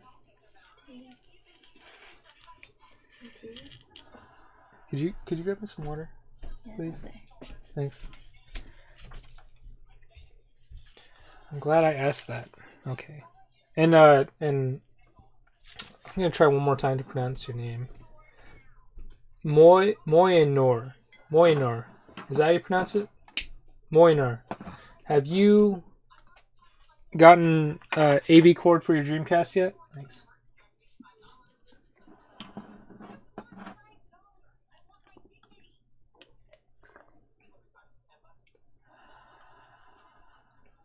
Because if not, I have some extra. So.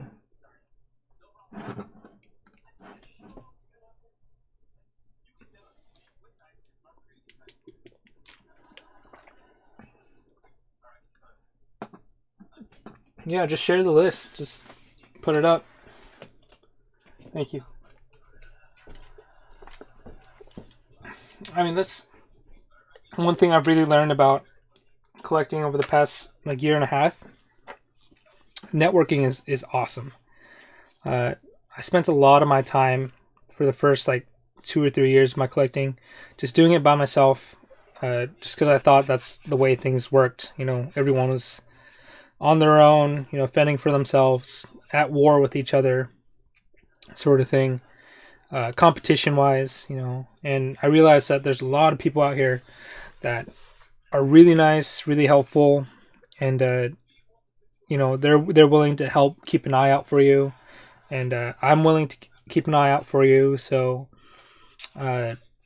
that's I try to make friends as much as I can. That's actually one of the ways that I met Juicy J. I met him thrifting at a thrift store. So I want Gundam versus Zeta Gundam. Juicy J, don't you have that game? We played it at your house, I think. Or was that's something versus Xeon or something.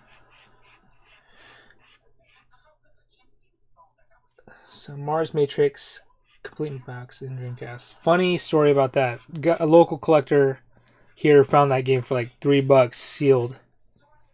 I mean, it's not a funny story. It's kind of a sad story for us, but it's crazy. Fire Emblem Fates Collector's Edition. Did you pre-order the new one? What was it? Echoes of Valencia. Yes, currently looking at VGA box, but I don't know.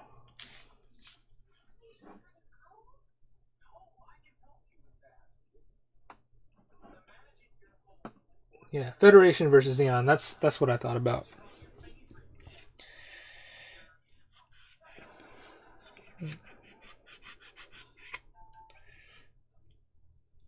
I mean, since you have a Dreamcast, technically you could just burn the game, even though I don't really advocate that.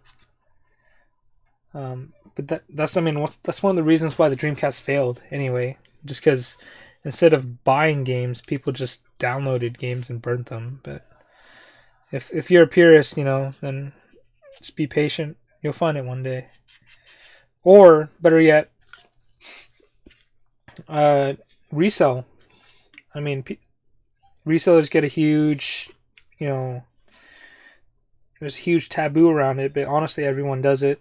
As long as you're not doing it for complete monetary profit, financial gain, and it's going back into collecting, I think that's a smart move. It doesn't make sense to just keep spending and spending and spending, or else you're just going to be poor. You need to eat, you need to pay bills, that sort of thing.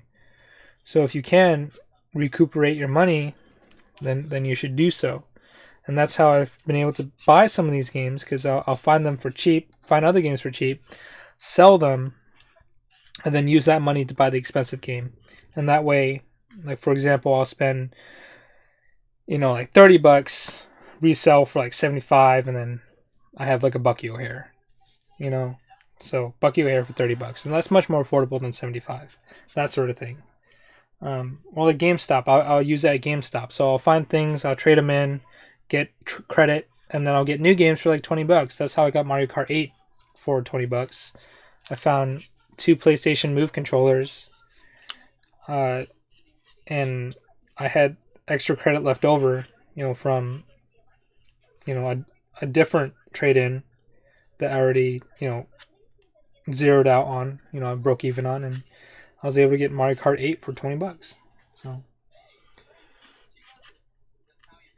can't share the link. I don't know why, but some of the games I'm looking for: The Secret Mana, DKC3, Illusion God, Darkwing Duck, Run Saber.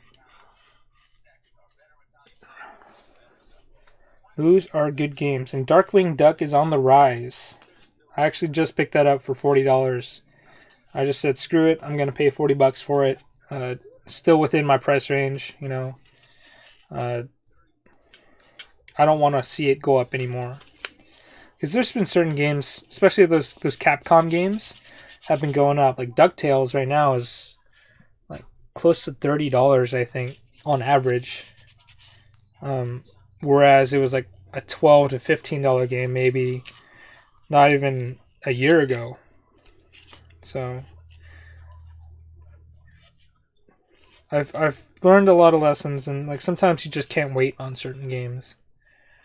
When you wait, you miss out. Like one of those games is Bomberman Second Attack. Actually, that game was super elusive to me, and I was thankful enough to get it as a gift from my fiance, because she's that cool. But I found it at Half Price Books one time for $70. And I passed on it. I said, no, I'm not going to spend $70 on it. That's pretty close to fair market value. I wanted to get it for $63, which is what it said on VGPC at the time. And then I never found it again. And then I realized that it was like $150, and I realized I should have bought it for $70 instead.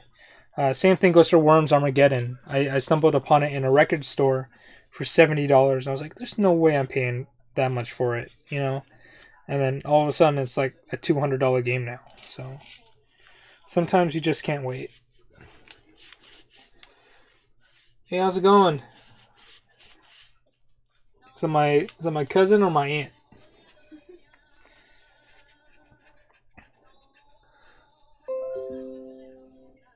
Okay, so let's see. Versus Zeta Gundam is better and more expensive, but honestly not crazy expensive. Is that the one on PS1 too, or is it PlayStation 2? Because I think I gave you a case for a game that might have been it, but it didn't have the case in it. So, hey Alex, how you doing? You should be in bed. It's late for you. Yeah, now that I have cash, I want to get those games before they get more and more expensive. And if you don't want to feel bad about it, going back to my point of reselling, man, just do it. Don't feel bad about it. Everyone does it. It's a hustle, it's how it makes economical sense. So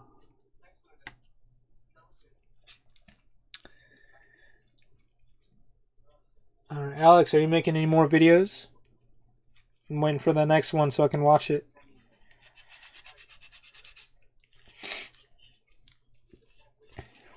And if you guys got channels and you got content on it, feel free to plug it, you know. If you got a Twitch, like AJ, you know, just put that link in. Or not a link, at least where to find you, like at JuicyJ or something, or Lord Vash, or Tsunami Kid Gamer, you know.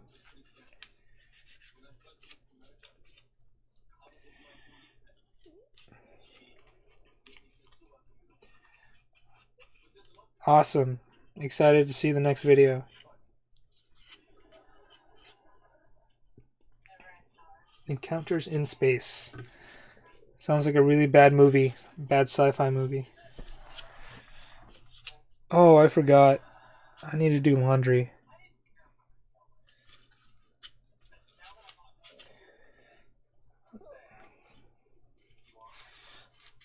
Alright, so we have Gundam vs. Zeta Gundam. We got a bunch of Super Nintendo games. What else do we got? Mars Matrix. Is that it? That's all you guys are looking for? Oh, you just watch videos? That's fine.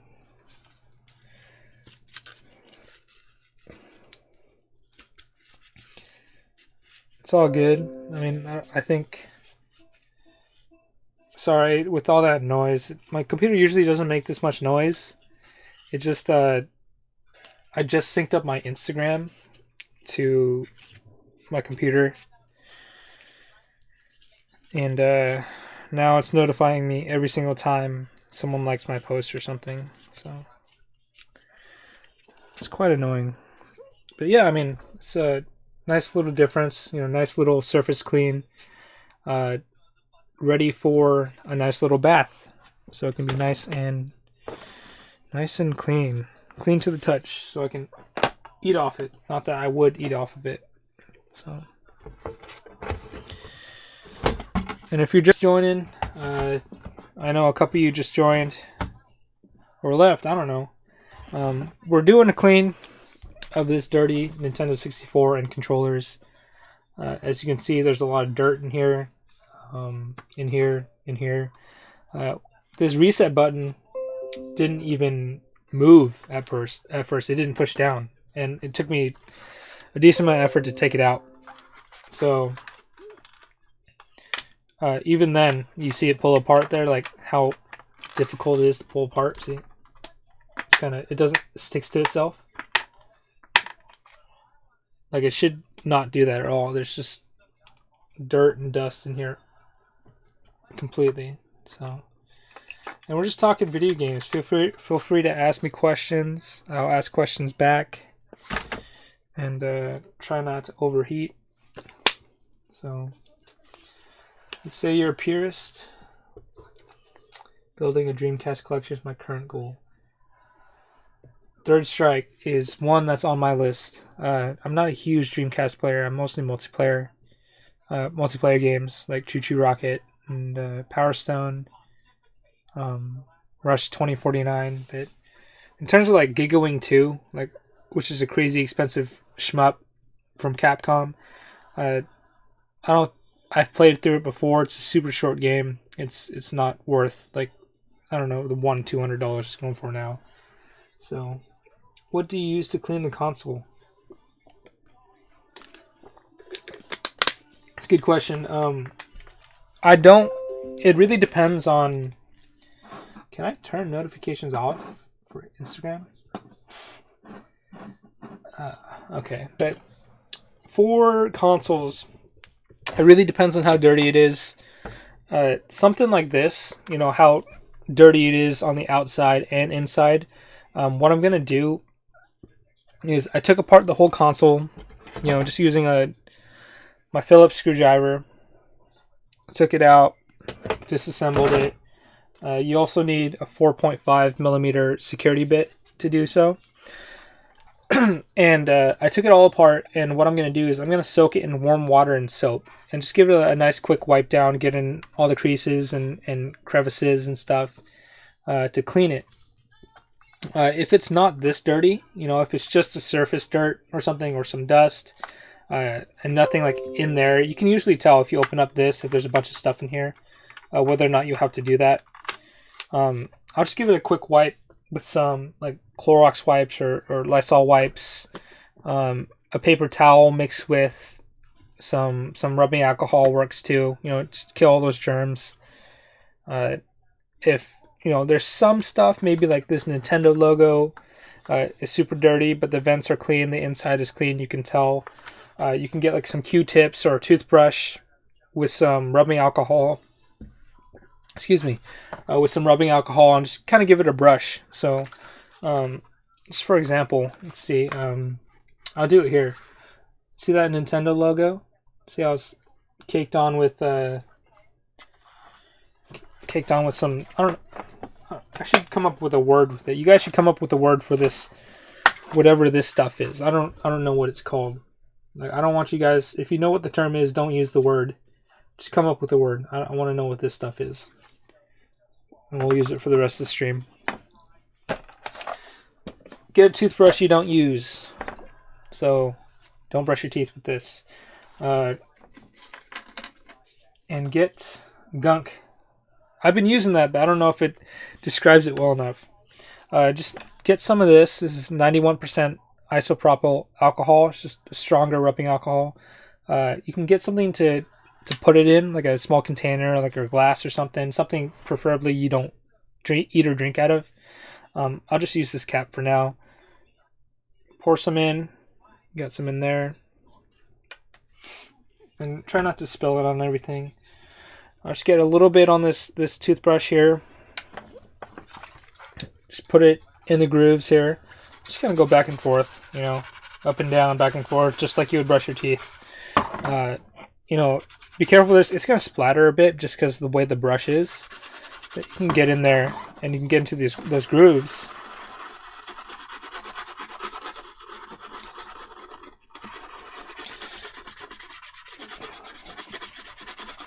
What's that? It's been 2 hours. It's been 2 hours? What is that? How do you stream? I'll get to that in just a second. And I was notified by my fiance that it's been 2 hours in this stream. It's pretty crazy, actually. Usually I do this a lot faster, but since I'm talking with you guys, it takes a lot longer. But I really appreciate you guys sticking with me and engaging and talking in the messages and stuff, and it makes this a lot more fun and interesting. So whenever I have time, I'll try to do stuff like this. So like if it's not cleaning games, might be testing games, maybe just to talk or something. So some of this stuff is actually pretty kicked in there pretty well. So we have gunk. I guess we're just going with gunk then. Oh man, that's tough. So I'll show this to you at least at first. Let's get this here. Just give it a quick wipe.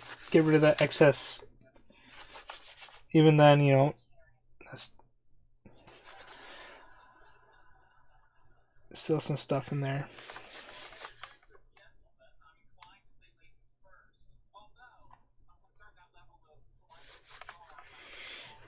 And I actually cleaned it a lot better. You can see more of it here.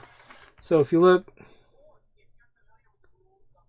at that, you got the gunk removed, but it's still caked on. So maybe I'll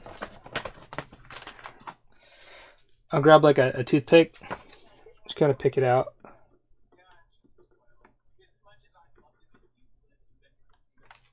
With the toothpick, I don't know if you can see that, but see, just pick up the rest of it.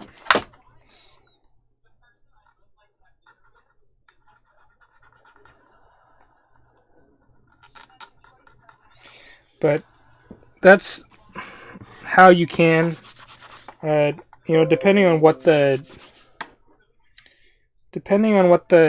game is or the condition it's in or how valuable it is. I would take some care. Be careful on how you go about doing it. You don't want to ruin it, of course. So that's why I'm gonna be, instead of taking a whole toothbrush to it and potentially scratching it, Actually, I think I scratched it a little bit, but just dip it in a bath. It's probably the best way. It's probably the least aggressive way of cleaning them. So, how do I stream? Okay. So, I stream using my webcam, first off. Having a webcam, have a mic hooked up. You could probably just use a computer microphone or a camera microphone if you have it. But you do need something hooked up to the internet. Will it ruin the game? Yeah, it depends on the PSI. If it's just like the can duster, you're usually okay. I mentioned before that dust is a pretty bad or common enemy of electronics. So like PlayStation 2s, if those get filled up with dust, then they might not even work. So you just got to clean it out. So can duster works fine. If you're using an air compressor, though, I would definitely be careful about it. It might even snap the plastic or anything if it's super focused. But going back to that streaming question, I use OBS, it's Open Broadcasting Software. I think that's what it's called. If you have a YouTube account, if you go into your settings or your channel, there's a go live option. They're going to give you what's called a stream key. And you enter the stream key into your OBS software. And once that's all configured, your camera, your lighting, your microphone's all set up to go, you go ahead and start streaming through OBS, Open Broadcasting Software. And then with that stream key, YouTube and OBS are going to communicate with each other and bring that stream live through YouTube. It's very similar to with Twitch as well. They're going to give you a server key and a stream key, so you just got to enter those. YouTube has a stream key. Facebook, you can do the same exact thing. It also depends if you're doing it on the computer or your phone. If you have like a smartphone, you can do it directly from the phone itself. So Facebook allows you to go Facebook Live. It's going to be posted on your wall, unless you have a group page, that sort of thing. But there's lots of ways to do it. I'm just doing it through YouTube just because, I don't know. I don't know if I can get on board with Twitch yet. I'm not. This isn't really gaming related. It's kind of like me sitting here. I don't think I'd get a lot of views anyway. So I don't know. I like it on my YouTube better. So.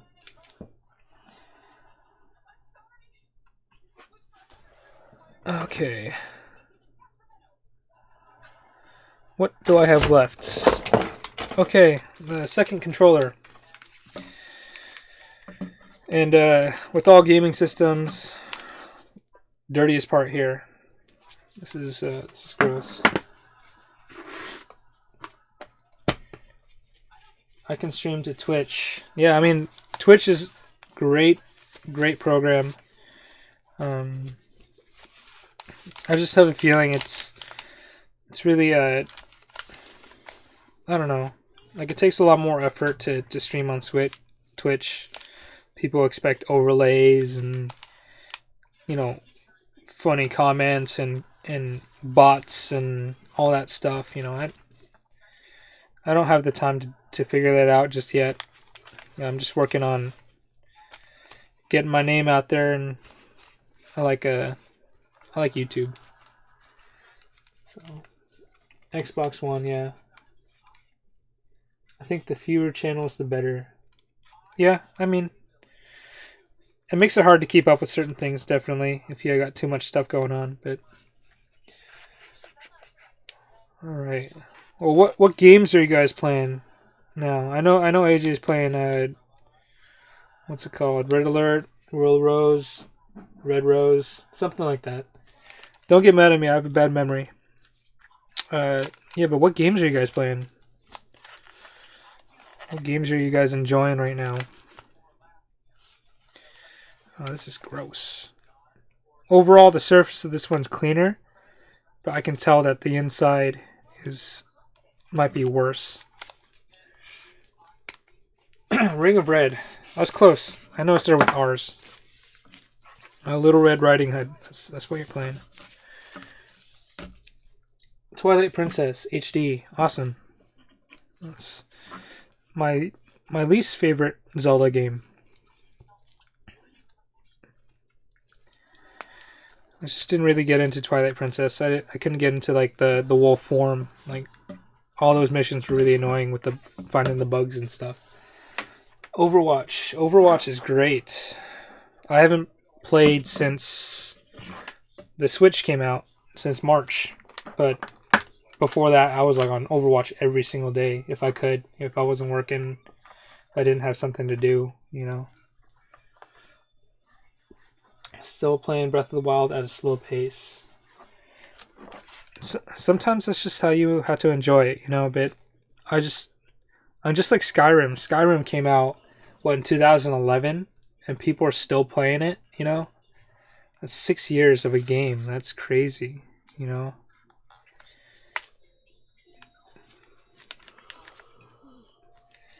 I think Breath of the Wild is on the path of that, you know, coming up on that. It's gonna last, especially with the DLC coming out this summer. So I've been liking it. It's good when you get over those parts. Yeah, I mean it's not bad, but your main is Junkrat. That's a good choice. That's actually my main. I main Junkrat and Diva. So I like those two characters. I've not played since Orisa came out.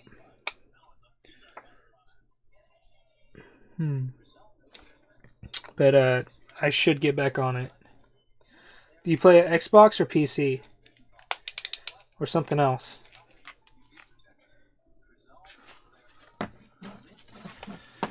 One of the screws in here is like rusted over, which is weird. I don't know if you can see that screw. It's kind of rusted over, which is weird. Xbox.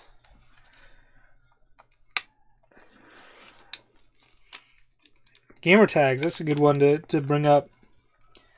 Let's share gamer tags. If you have a gamer tag that you want to share with other people, please do so. If you're on Steam, if you're on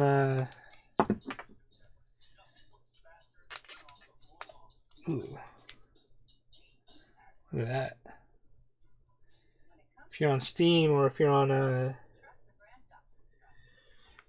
Xbox or PS4. I mean, I'm not really on PS4 too much, but I can definitely get onto Xbox or PC. Okay. All right. See ya. Have a good night. Your brother still plays MapleStory. Datho is still here. What? He's the one that told me that you've been on for 2 hours. Dad's been giving me crap about streaming for 2 hours. But you're the one watching, man.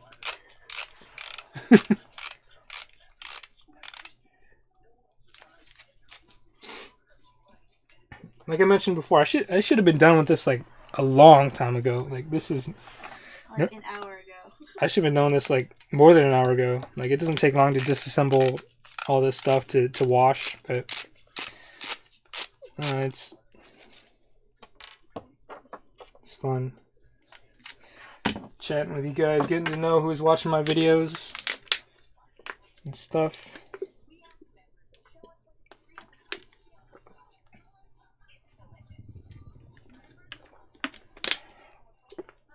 And this is what I do at night. If I'm not playing games, I'm cleaning games. If I'm not cleaning games, I'm buying games. If I'm not buying games, I'm watching TV with my fiance. And if I'm not doing that, You're on your Switch playing Mario Kart or Breath of the Wild. I'm playing games. Yeah. Gotta support you, buddy.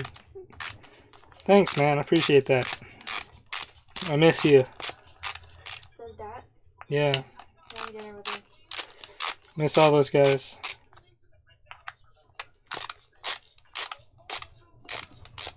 Oh, you're digging it? Is this like an ASMR type of thing? You guys heard of that ASMR? It's like I don't know what it stands for, but girls and guys, they'll get like a really high quality microphone, and they'll do weird things, and the sounds I don't know.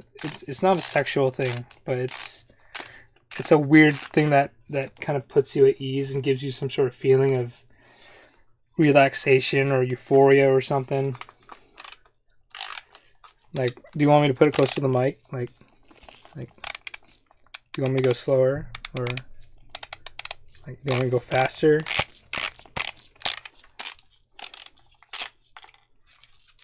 And those ASMR videos, it's kind of weird. They're just like, they'll get real close to the mic and they'll talk like this. And, I mean, it's weird. It's really relaxing. But they just talk about nothing. And it makes you feel uncomfortable, but then you're like, oh, it's kind of relaxing. Makes you feel weird, you know.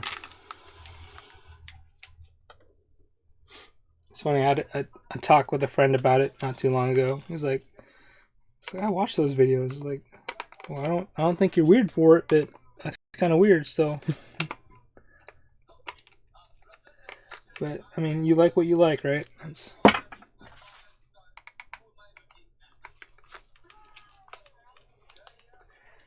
Jeez, man, don't make it weird. It's like NPR. Hey, man, this is. I can make it as weird as I want.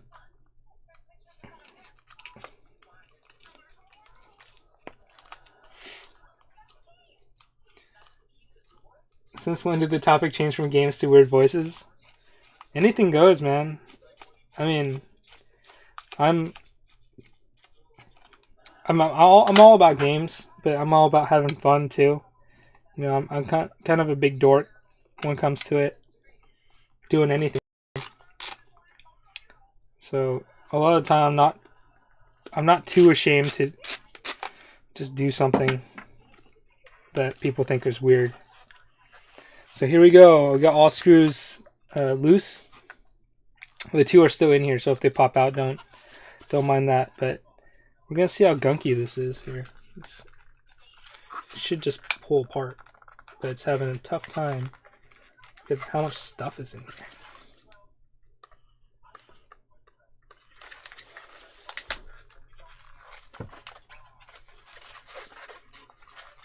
Console cleaning after dark. Yeah, this is some like MTV console cleaning. That's. Come on. I want to be careful not to snap anything, but that was a lot harder than it should have been, you know. I want to show you right there. Look at that right button.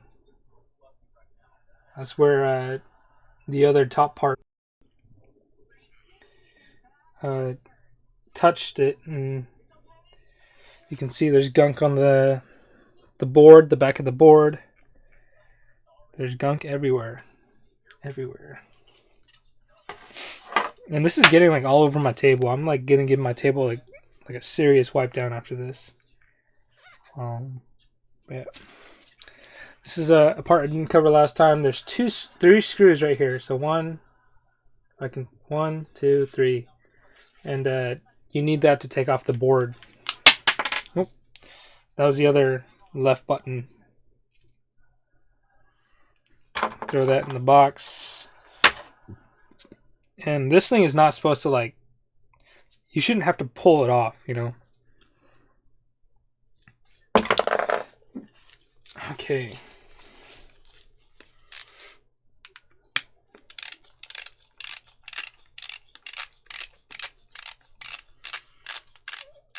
Oh, is there lag issues? Stream resumed. Oh, I might have had like some connection issues. I'm actually on you guys stop output low.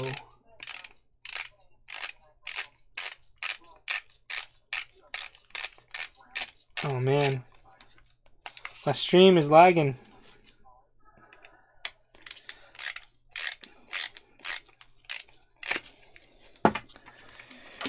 Give me an issue. Let me see if I can fix it.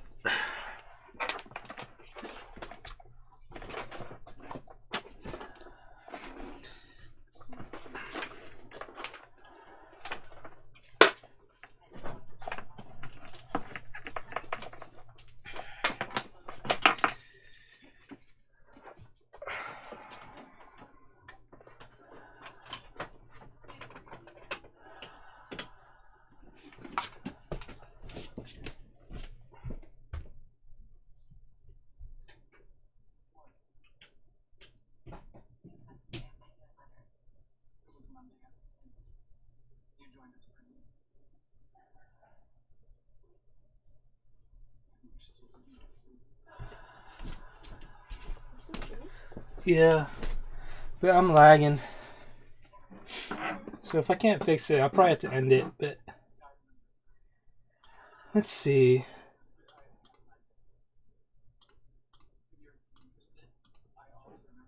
Network.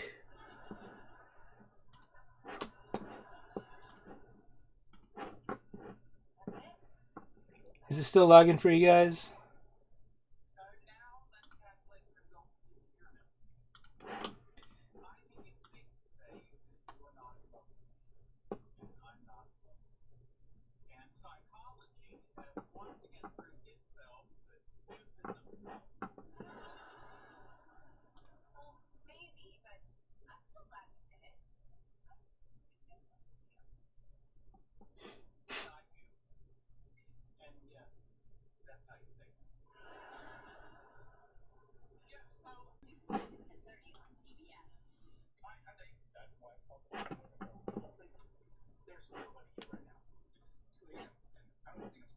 Wonder if that's any better.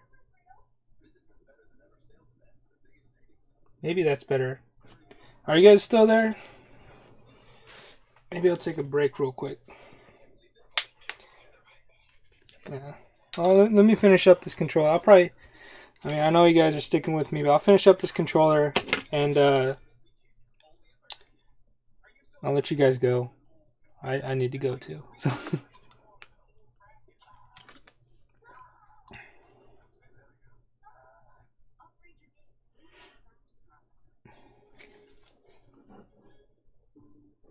And we still got 5 people viewing, which is not bad. It's more than I expected. So it's got to be a record of some sort.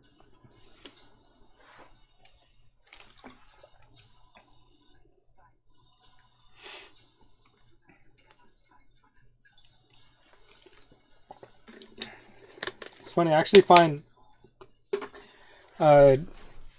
doing this type of stream, this kind of video, easier than making my other videos. I don't know, maybe it's more casual or something, but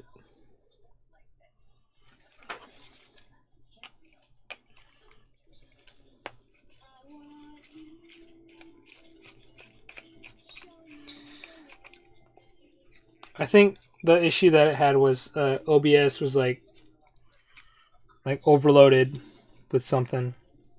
Like, it's not used to having this much work. I've never had it on and recording and doing a video for more than, hour at a time. So I think that's a sign that I need to finish this up quickly, but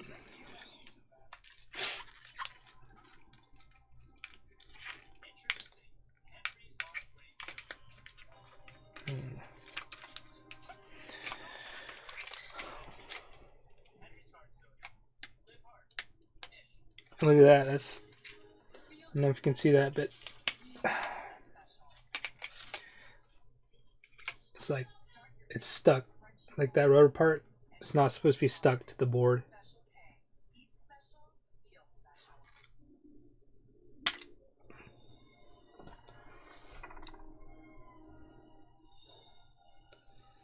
Yeah, interesting. Other side, super gunky.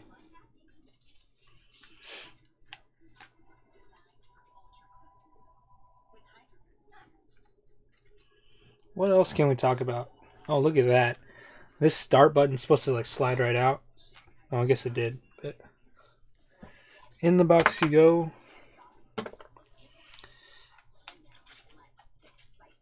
Take off the gasket. Or whatever it's called. But look at this D-pad though. Look at that. And typically, if I wasn't going to give this controller and the console a deep bath, I would just take a Q-tip with some rubbing alcohol and I'll just, rub the crap out of that to get it clean. But since I'm taking it to the bathtub or the sink anyway, might as well just leave it there until it gets submerged.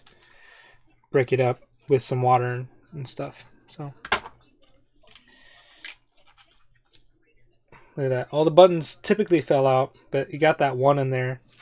And that's mostly because there's still stuff in there. So gross.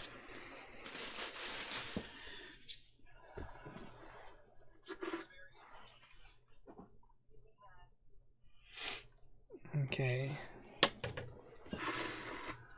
Who's still here? Is there any way to see who's here? We got Juicy J. I don't know. If you're here, say something in chat. I want to see who's here.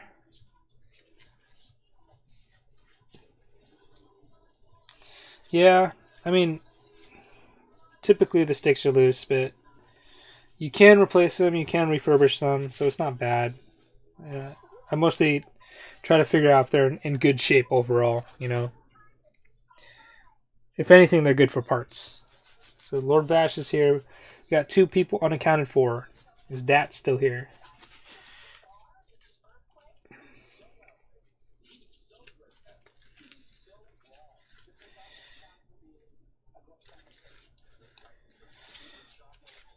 Honestly, I think a lot of the time that I come across dirt and messes like this, it's from like juice or something. They usually spill juice on it.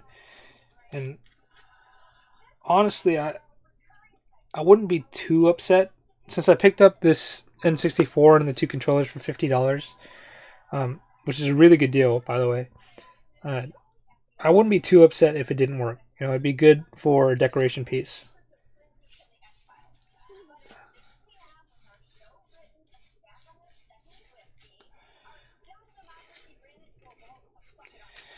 Yeah, I picked up a bunch of N64 stuff from Juicy J. Actually, not too long ago. I think a couple weeks ago. And he gave me like 5. See, this is why I wear gloves here. Look at that. It's got poopy stains. B-Tie is a pug. That's one thing I can definitely agree with. If B-Tie is there, tell him that he's some kind of friend for not calling me. I lost my train of thought. Oh yeah, yeah. Juicy J sold me a big old N64 bundle with like 5 controllers, and honestly, all 5 controllers were like, the sticks were perfect. It was unbelievable. And honestly, 2 of them, I think 2 of the controllers were like near brand new, like never used. So, and while cleaning games, you know, you kind of get used to seeing some of this dirty stuff. Like my worst nightmare is seeing bugs in the control or bugs in the systems, like cockroaches or something. Like I don't want to touch that. It's kind of preparing me for a kid, you know. It's a good old diaper wipe here. So we still got a 4th watcher. It's being a lurker.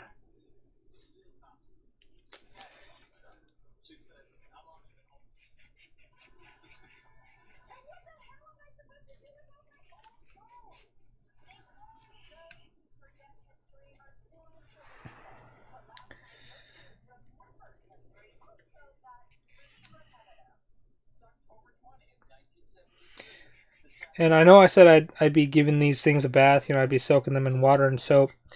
But when it comes to controllers, like the handheld, anything the hand comes in contact with, even soap and water is not going to take care of this very well. You're still going to scrub it and stuff. So I'm going to use like something with some chemicals in it. You know, nothing that might be damaging to the controller, but something that can really break down dirt and grime and gunk.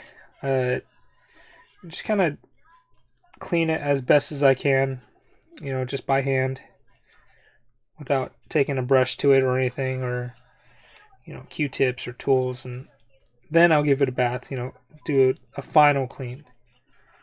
So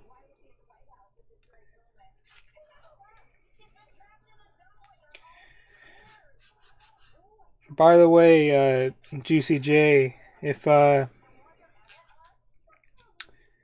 you come across anything in the next, what's today, the 10th?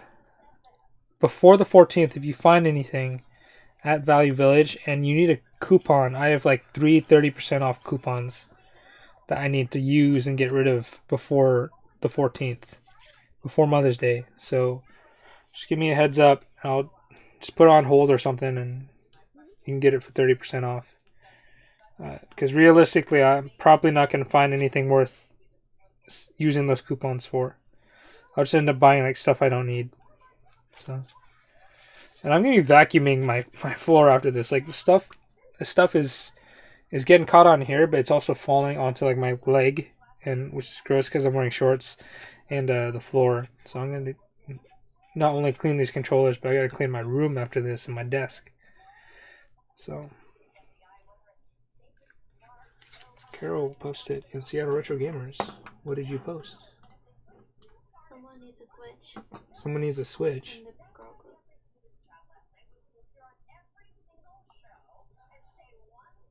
Oh, okay.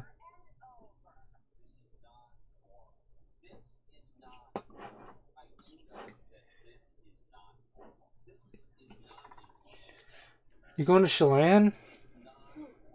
AJ's going to Chelan. This weekend. How lucky. Thanks for the invite. That's what Carol said.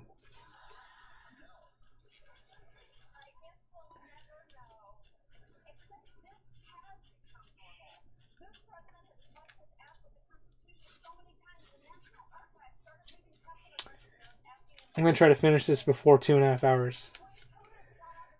It's probably not going to happen. Because I keep talking. You guys probably noticed, but I like to talk a lot. Like when I get my mindset on a certain subject, I just keep talking and talking and talking. So communication is a big thing. It's very important. It's just the family. But I thought we were like family in the sense of like Toretto, like from Fast and Furious type of family. You know, like Paul Walker, Ludacris.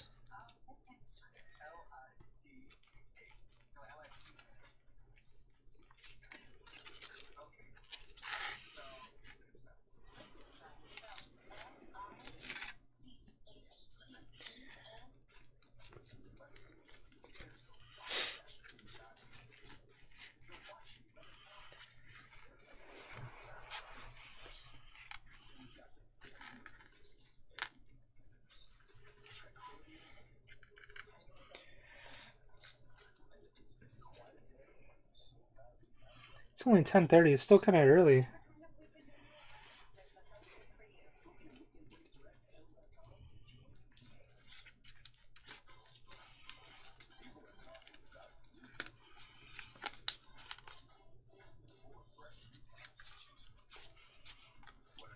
It's kind of great because I have a really bad sense of smell. And sometimes these consoles smell pretty bad. Like, I'm pretty sure this smells to some degree. But I can't smell it because my sense of smell is bad. This one's real bad. It's not even coming off with the Lysol wipe, Clorox wipe. Wait. Juicy J's never seen Fast and Furious. What? Where have you been?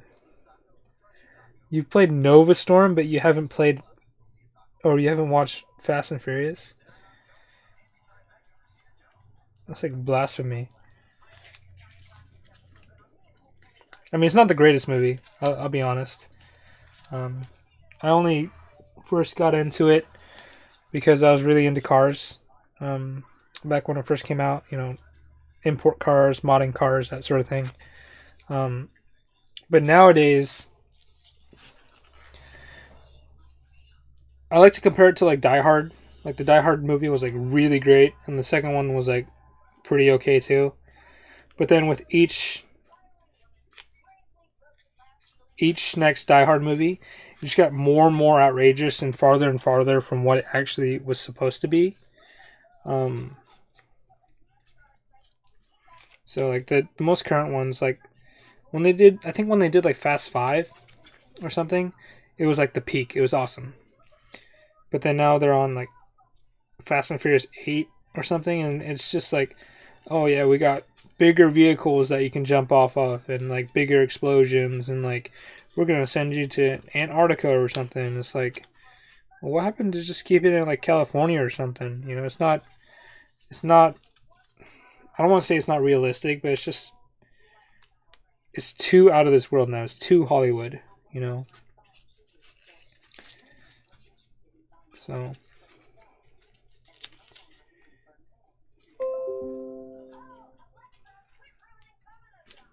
I was tagged in a post? What was I tagged in? A post. Oh no. My fiance.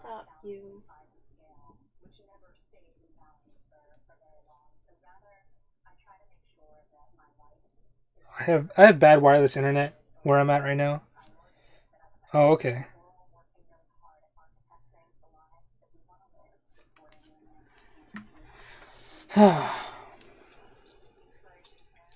You're black EG. Yeah. EG is a body style of Civic. It's probably one of the cleanest black SIs in my city. And I decided to get rid of it. And then I bought a 1999 Impreza RS. Super clean, super nice. And I decided to sell it to buy a more practical car, but still kind of cool. I ended up with a Turbo Forester XT. It was a wagon, 2 more doors, and a tailgate. Something more doors than I was used to.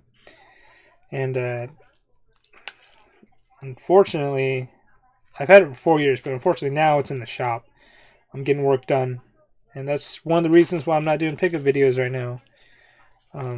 It's going to cost a bit of money to repair it. Still under the cost of what it would cost me to replace it. But either way, I'm taking a little bit of a hit. And it's just not reasonable for me to keep going to thrift stores and trying to collect during this time. So that's why I'm not doing pickup videos. But that's why I'm doing this. So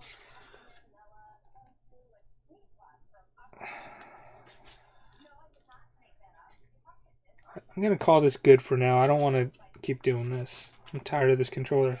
I'm tired of how dirty this is.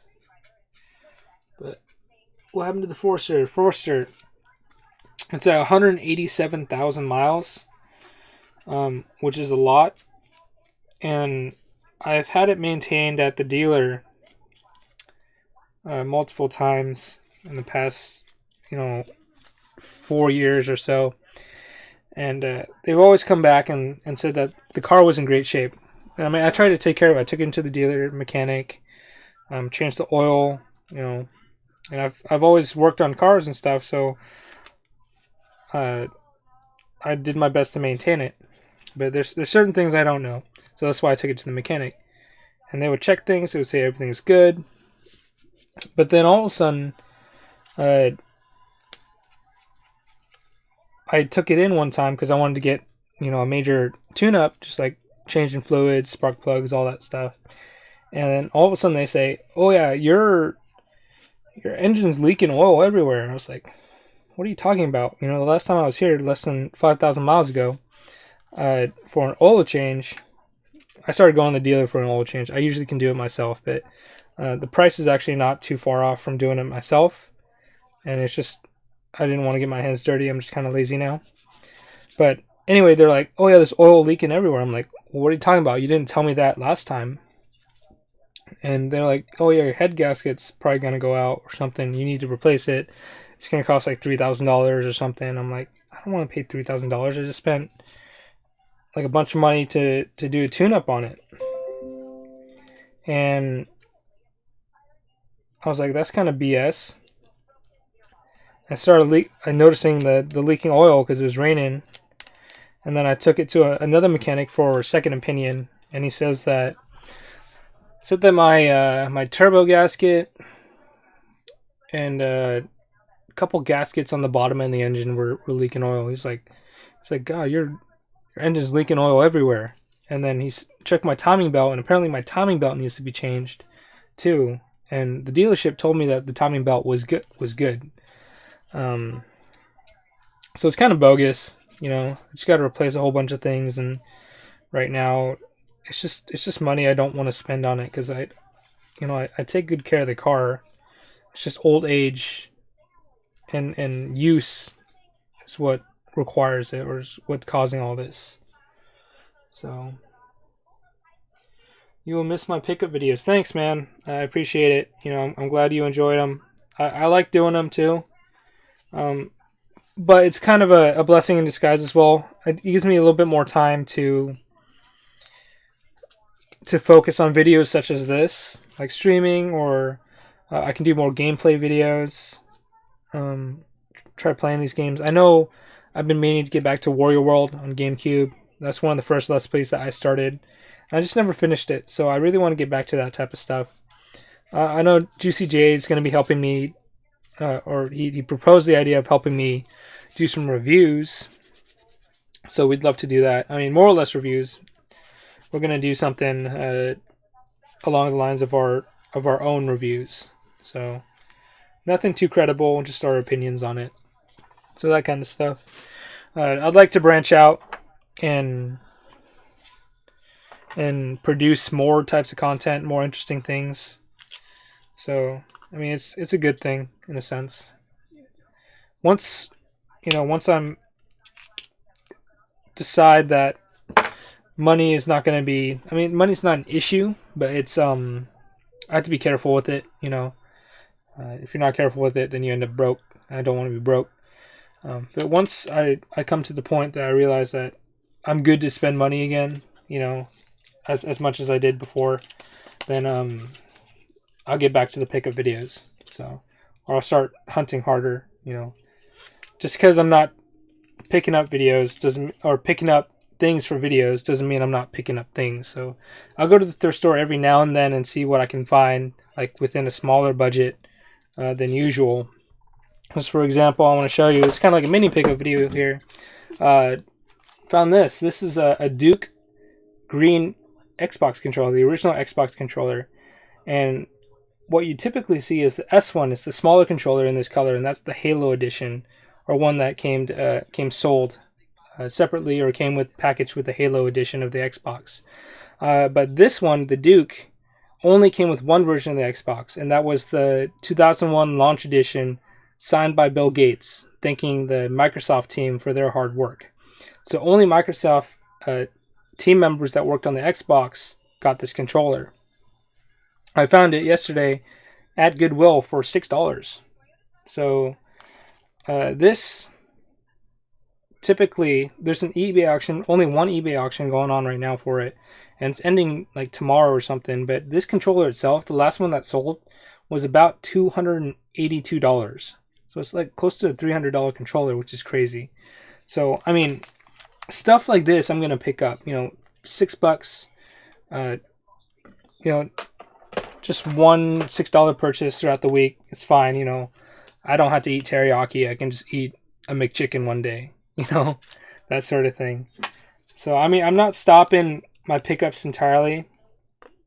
I'm just stopping the videos just because of the quantity of things I'm going to be picking up. It's just not going to warrant a video, So that's why I highly suggest, keeping track on my Instagram or my Facebook or something. And that way you can really see what I'm picking up. Maybe I'll do small live videos on Instagram too, or Facebook.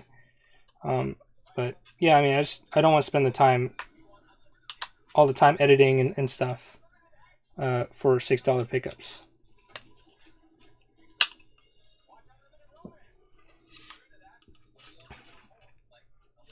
Yeah, I mean, Dad, your wagon's a trooper, man. It's better than mine. I mean, turbo cars, they're pretty finicky. You know, I probably won't pick up another turbo car after this, but I'm pretty tired. I'm done with this controller thing. I'm just the only next thing to do is put this underwater actually. So, I mean, I thought it would be less work, but once I opened it up, I actually got an idea of how bad it actually was. I thought it'd be a quick wipe down sort of thing. So I'm sorry if you expected like more cleaning tips, or like more methods of cleaning, but this is just the way I'm gonna go about doing this one specifically. Took it apart, give it a quick wipe down so I can touch it with my bare hands at least. And I'm gonna submerge all the plastic, no electronics, but I'm gonna submerge all the plastic and give it as good of a clean as I can to get rid of the gunk. Because this, if I try to do it all by hand without any water, I might be here for like 4 more hours. So, other than that, I guess that's it for tonight. But thanks to all you for tuning in. Appreciate you being a part of one of my first official streams. You know, I tried doing it on Twitch once with Battlefield 1, but it didn't work out. But, you know, I guess this works out a little bit better. It's a lot more fun. You know, people are actually commenting. I'm actually responding, asking questions, you know, answering questions, that sort of thing. Doing something I like doing. But, yeah, it's been fun. I mean, I definitely do it some more. So, if you guys haven't, be sure to subscribe. Turn on those notifications to tell when I do go live. Follow my Instagram, my Facebook, all that fun stuff. And I'll make sure to keep putting out content that you guys enjoy. So, that being said, you guys have a good night, and we'll see you on the next one.